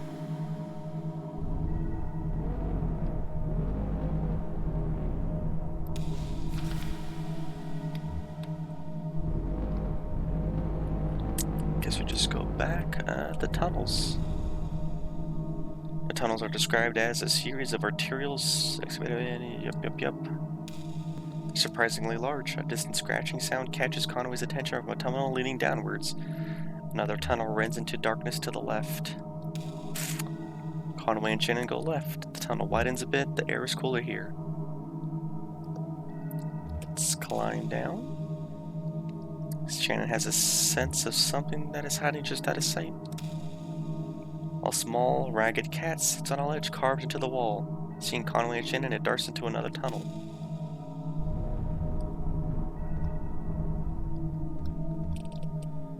Oh boy.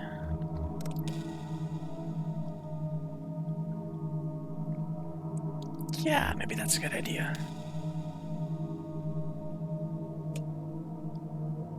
And we're back at the bureau.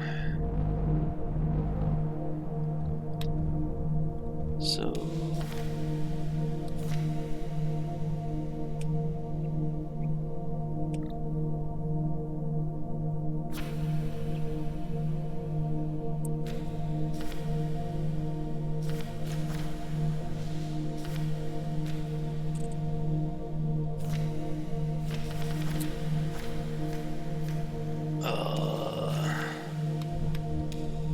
guess we just come back here and see what the heck Lula's gonna talk to us about. Yeah, scene 3.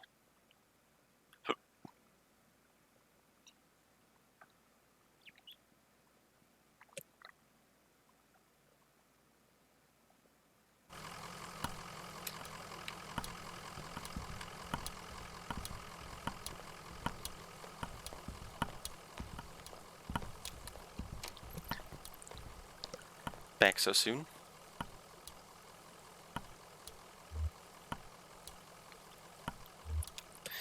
Let's get to the doctor first.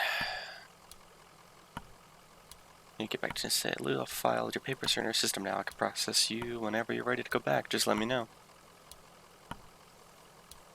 We're ready to be processed. Can you tell us how to get to this address? We're looking for Dr. Truman. Of course, this is in a neighborhood just outside of Bowling Green. Getting 65 going southwest, take a right just past the observatory, just before the river. Continue north, you'll be there shortly. Happy to help. Alright, well, hopefully. Okay, cool. We're getting the fuck out of here.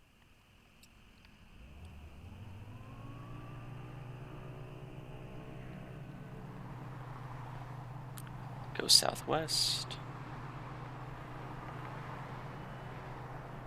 Oops. Past the observatory. Go up north. Dr. Truman's house. The neighborhood had the address on the little card has been demolished. In its place is a large museum still partially under construction. That's cool. You love to see that. Should I have talked to them again? Maybe I should have talked to them again. Whoops.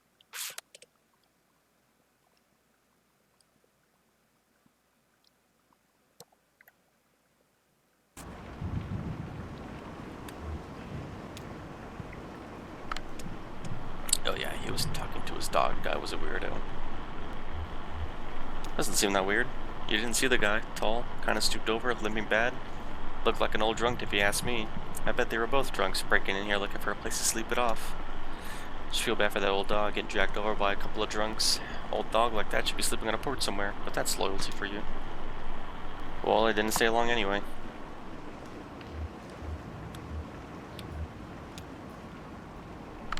I heard the man and the lady talking when they first came in, but they didn't see me. What were they talking about? Man said his leg was hurting him. They were looking for Dr. Truman, but he was already gone. But they didn't know, so they kept looking around.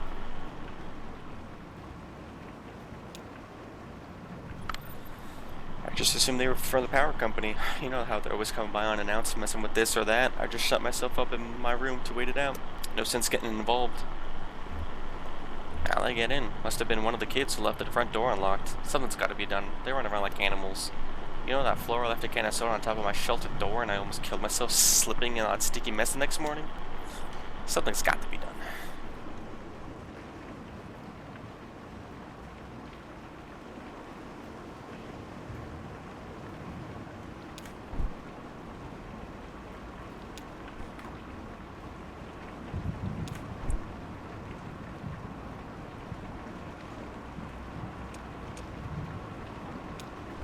Oh.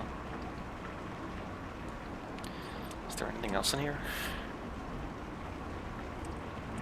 Sure, Truman's gone, but... is that really it?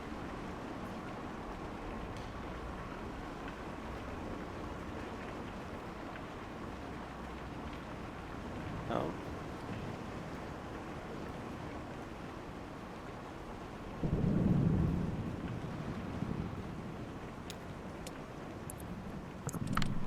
I guess I must have gone through some papers here. It was in some disarray and a few folders were pulled out and left on the table. I mean, it wasn't too bad. I only noticed because Diana's such a stickler. She's real organized. I mean, folders what they're looking at. Yeah, mostly stuff about the building site, I guess. They had a list of all the homes relocated here and a list of original residents before we leveled the neighborhood. Guess they were looking for one of the old residents. Pulled out a list of folks who didn't take the offer, folks who moved elsewhere, but they filed that back out of order. So I guess they didn't find what they were looking for there. Hey, while I have you here, work's kind of slowed down, and it seems like, I know you folks know what you're doing, but it seems like the residents are just kind of settling in. That's the idea. Yeah, I get that. Just how about that roof, huh? You just write us a check and we'll finish it right up. I know you got this museum thing going on, but you don't want to be slumlords now.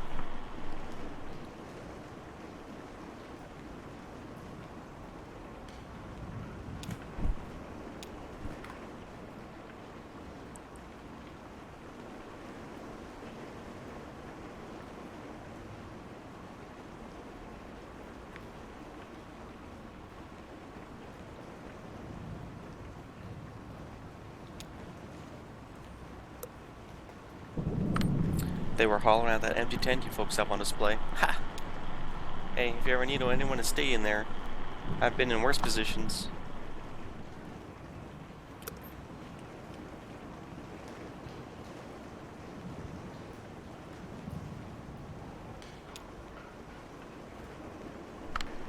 Do you know? At first I thought it might be Hudson walking up to visit. I heard him working on his boat just a bit earlier before the storm started. Then I saw the strangers limping gait and the young woman with them. I know it couldn't be. I invited them for a glass of bourbon, which they politely declined. So I just talked to them on the porch for a bit. Oh, we talked a bit about the neighborhood, and I told them about Hudson and his sailboat and the nice young couple in the greenhouse, and that charming Dr. Truman used to live here. They were very interested in him, but of course, well, I don't know where he went. Do you know? I don't believe either of them had ever set foot on a houseboat before. I don't I don't know that the other men had ever seen an ocean, in fact. It's always been my fondest dream to retire on a houseboat. That's why I accepted your offer and moved in here. It isn't perfect, but what home ever is? I really wish the house would sway a bit. I find that it settles my nerves. Well, if you're having a storm like the last one.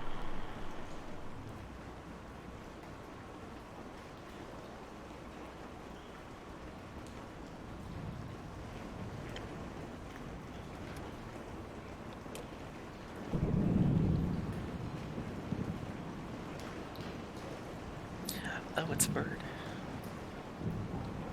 I can't see myself.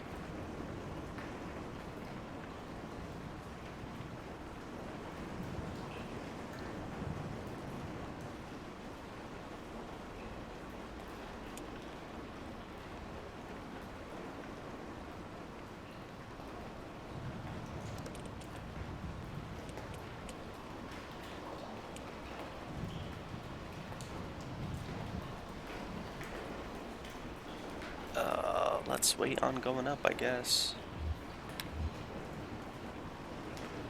See what else is on the other side.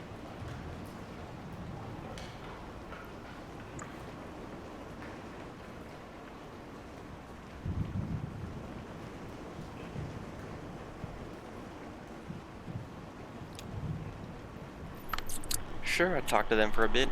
Actually, we talked for quite a while. I wasn't busy. I was happy for the company. Can't sleep in a storm like that. Never could.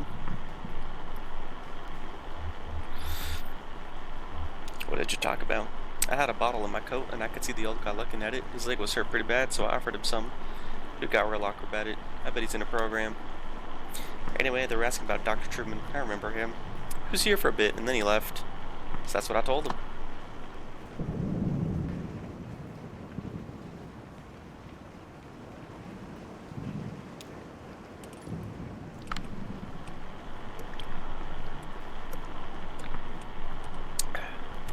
I'm gonna get some real chickens in that coop. Do some homesteading. None of these folks know how to live off the land, you know what I mean? It's just a display, another kind of dwelling. Yeah, no offense against you guys, I mean, appreciate what you all have done for us.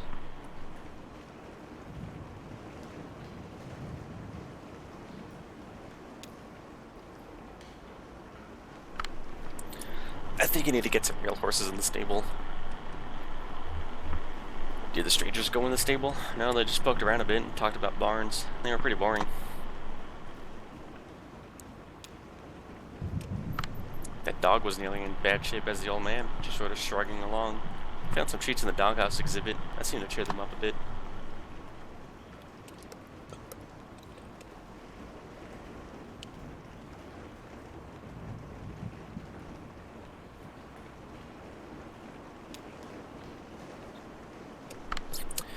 The moment I now recall most clearly from their short visit was the birdcage exhibit. The old man stopped to rest, or maybe to think. The young woman had been anxious up to that point, but she stopped as well and examined the birdcage more closely. It seemed to elicit a tenderness from her. She ran one fingernail across the bars of the wire cage, marking out a tuneless scale, like a child's xylophone. And then they moved on.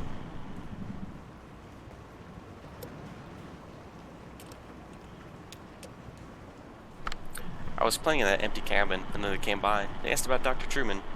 I know where he went, but I didn't tell them. Where did Dr. Truman go? It's a secret, Ezra told me, and I can't tell anyone else.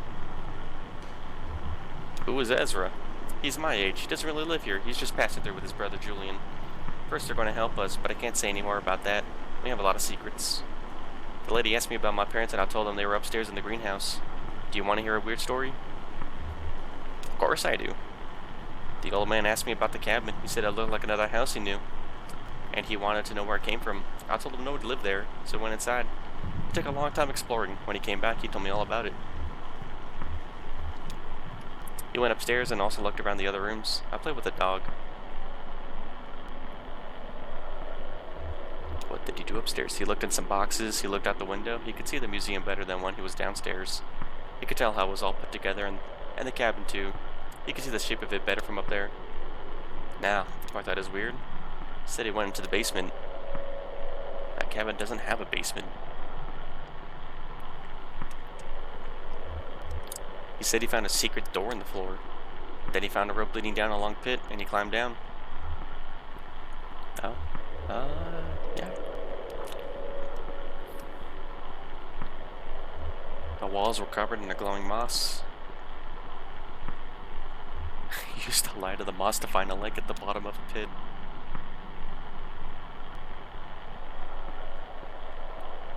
He was a good swimmer, so he found his way back to the cabin. So then he came back out of the cabin and he said goodbye and didn't talk to them anymore. Well, that was a weird story indeed. Not gonna lie. Is that it? That's all it displays. Alright, upstairs we go.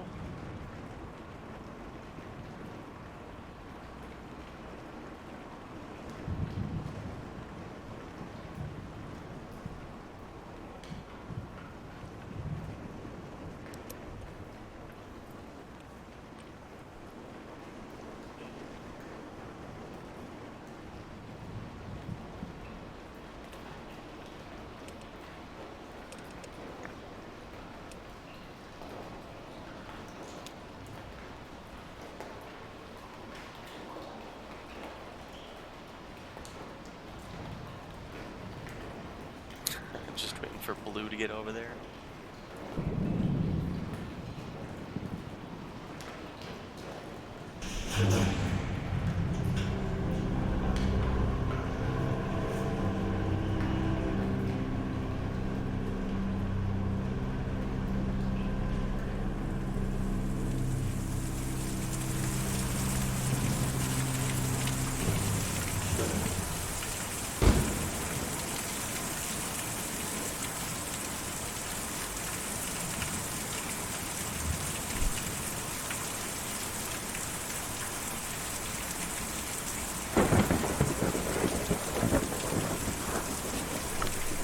They wouldn't come in, just rushing around. You could tell they were worn. It was late at night, but just rushing around. Well, there was some urgency to the older man's history, so it's understandable. What were they looking for? They were looking for Dr. Truman, but of course, I had nothing to say. The man was hurt, you know. Where is Dr. Truman? He left, of course. We talked about it before. He left and we don't know how or when, or what happened to his charming house. Well, we just don't know. I suppose we never will.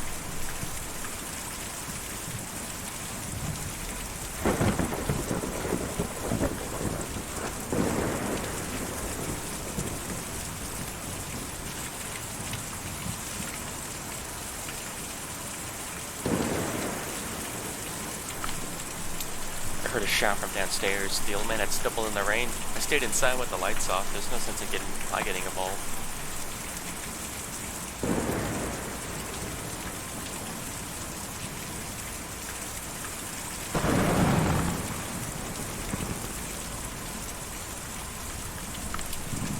Didn't see or hear a thing all night.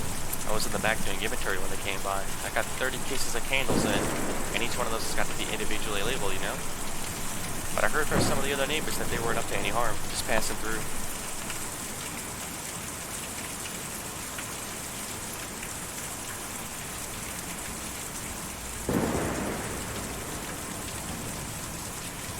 Oh, there's Ezra.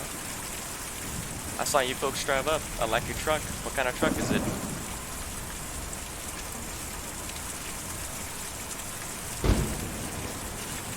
Do you know where Dr. Truman is? Yes, ma'am. He's out in the forest. Me and Julian took him out there a few nights ago, and you don't want to come back. He lives there all the time now. Excuse me, it's okay to place to live in the daytime, but it's no good place at night. It's no good at night. Folks just can't sleep in a place like this. Or when they do, it gives them nightmares. Should we take him out to the forest to sleep and then bring him back in the morning? Is he friendly out in the forest? Oh, no, I don't know where they are. Me and Julian were looking for them a while, but anyway, we have a job to do here now. We're taking these people out to the forest at night so they can sleep. And maybe if the rest of them will be like Dr. Truman and want to stay out there, we'll get back to looking. Can you tell us how to get to the forest? You have to follow the Green River way out east, and then hop over Lake Cumberland. The roads don't go there. But me and Julie can take you. We're just about to go anyway. I've just got to call him over. I think Julian is the bird. Oh, there we go.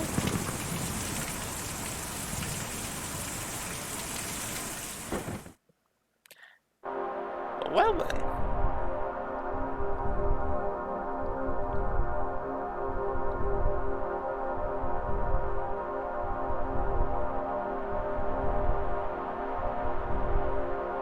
This took a turn.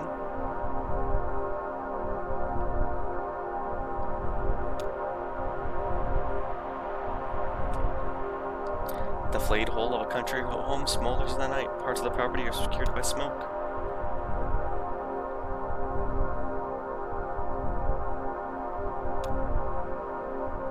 A country church with a pitched roof and a 3-story spire. A large LED display glows in the parking lot. Behind the church are several dusty metal trash cans, all closed.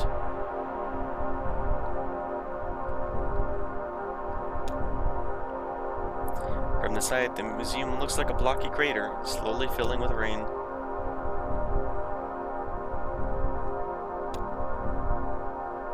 An all-night diner by the side of the road. The lights are off.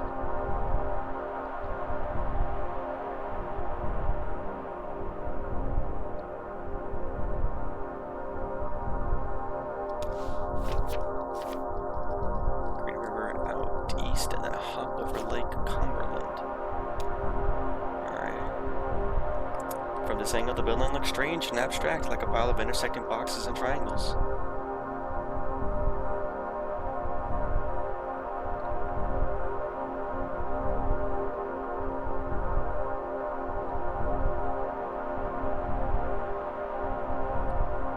Follow the Green River. A tiny gray figure walks along the side of the road carrying what appears to be a guitar case. He is followed closely by a smaller shape. A dog? He looks tired.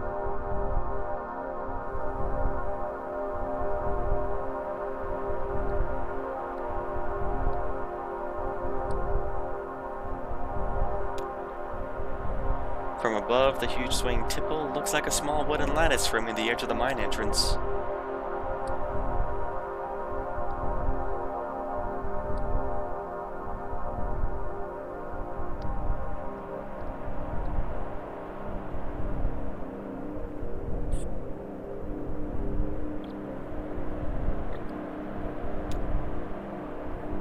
A shadowy figure drags itself out of the lake, stuffs its limb into a smart blue suit, and trudges slackly out of view.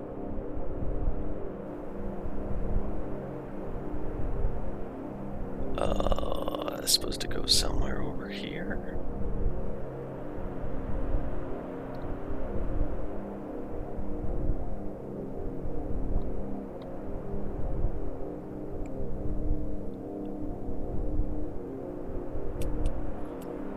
This is pretty far east than I thought it would be. Oh, don't tell me the trail runs cold over here.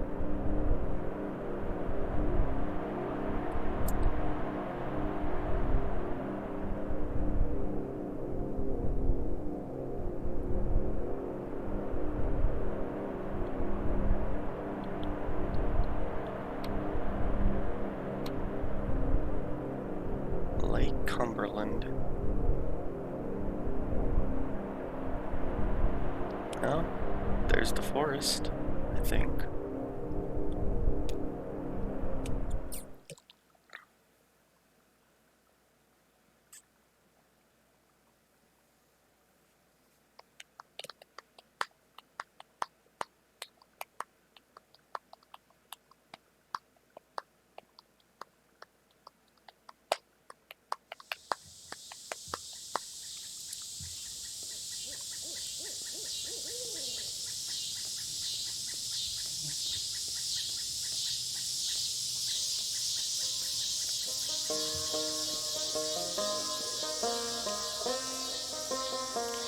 okay, just take it easy.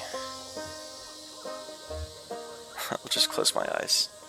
I don't think that's a good idea. Just take some strain off your leg for a minute, and then we'll keep going. Why is delivery so important to you? It's my last delivery. Oh, you're retiring or something, or? Sorry. That's closing up the shop. That's, damn.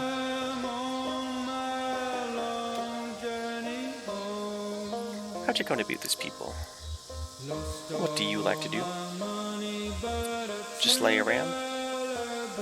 Well, I bet you were wild when you were pretty younger. Julian usually sleeps all day.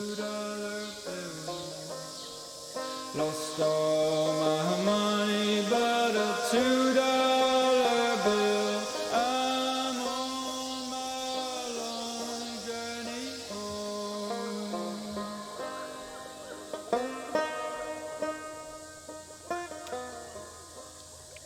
Shouldn't be much farther now, I think. I see where the settlement ends over there.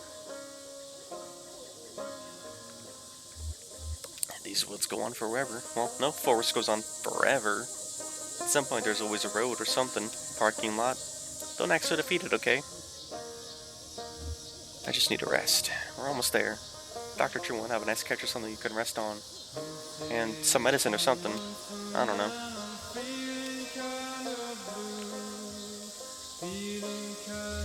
Have you ever been over to the lake? I went there once with my folks. We had some burgers. Pretty great.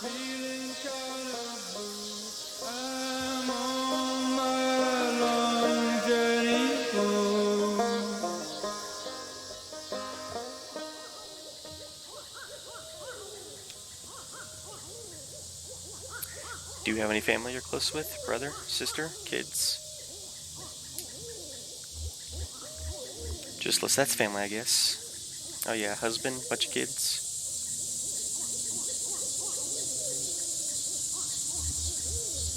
Her husband and I were great for friends. Oh yeah, you mentioned him. Your old boss. Fierce-tempered, hard-working, up by his bootstraps kind of guy, right? Sounds pretty intense. I guess I was always closest with Weaver. As close as someone can be with a girl like that. She was always on her own wavelength. But we're the same age growing up, and everyone else was so busy. When she disappeared, I got pretty angry, and I guess I just stayed that way. Never really understood her, but I knew her. Just only without someone like that around. Sorry, you're a good listener.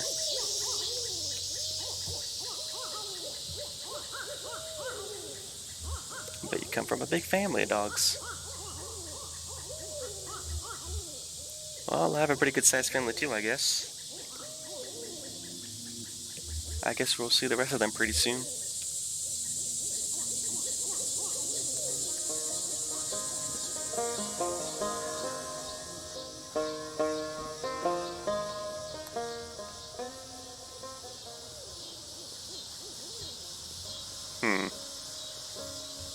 Okay.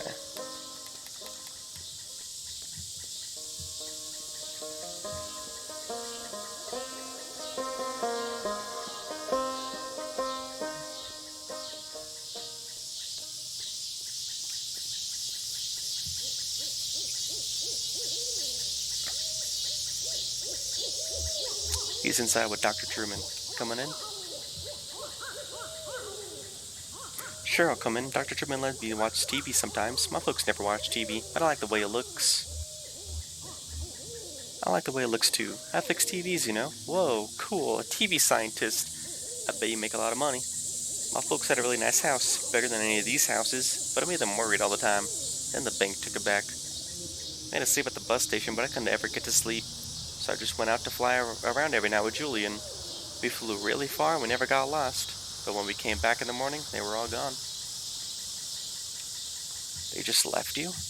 I don't think so. All the stuff was still there. Maybe they got lost somewhere. Let's go see what's on TV.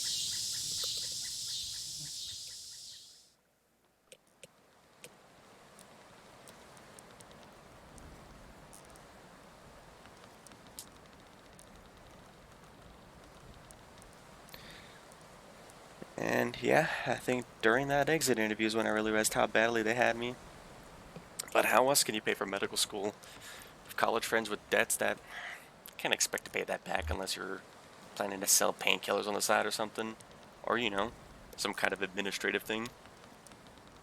I don't know. Haven't seen what arthritis did to my grandmother and my best friend in high school destroy his wrist building synthesizers. I mean, he was like 17. Ailments of the joints and limbs just seem important to me. I hope that answers your question. Getting a scholarship with that pharmaceutical company had a lot of strings attached, but at least I have somewhere to practice, even if I have to follow their market trends a bit. And hey, thanks to all those seminars, I'm an expert on the medical uses of neuroprenol TM. It's not so bad. So how about that leg? What happened exactly? The leg was crushed by falling rocks. Crushing injury, yeah, those can be pretty bad.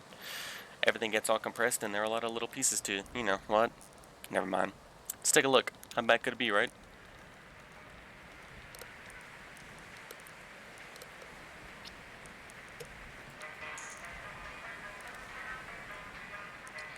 What are they singing about?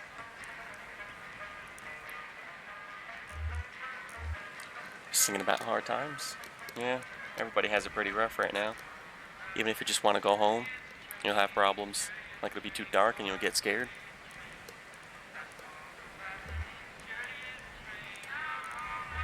It's hard sometimes, but things have a way of working out. Dr. Truman's gonna help your friend. He'll be okay.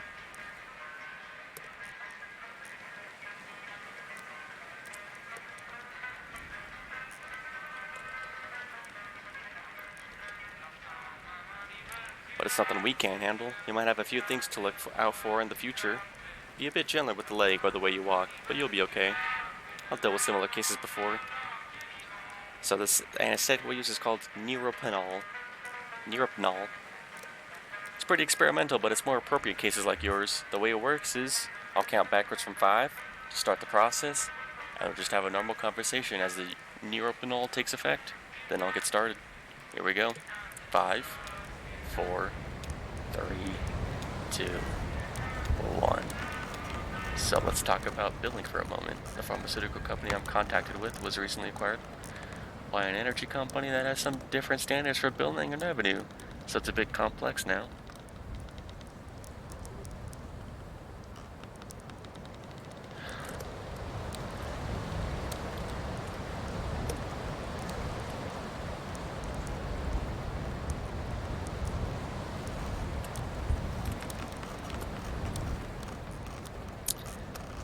This game taking a turn.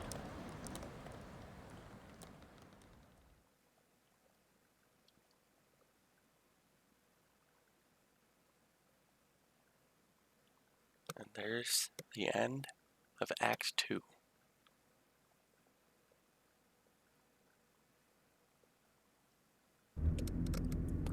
Alright, I think I'm gonna call it there. So far, pretty intense, I'm gonna say. Pretty interesting. Thanks for coming in, Cade. Always a pleasure to have you around. Anyways, that's me.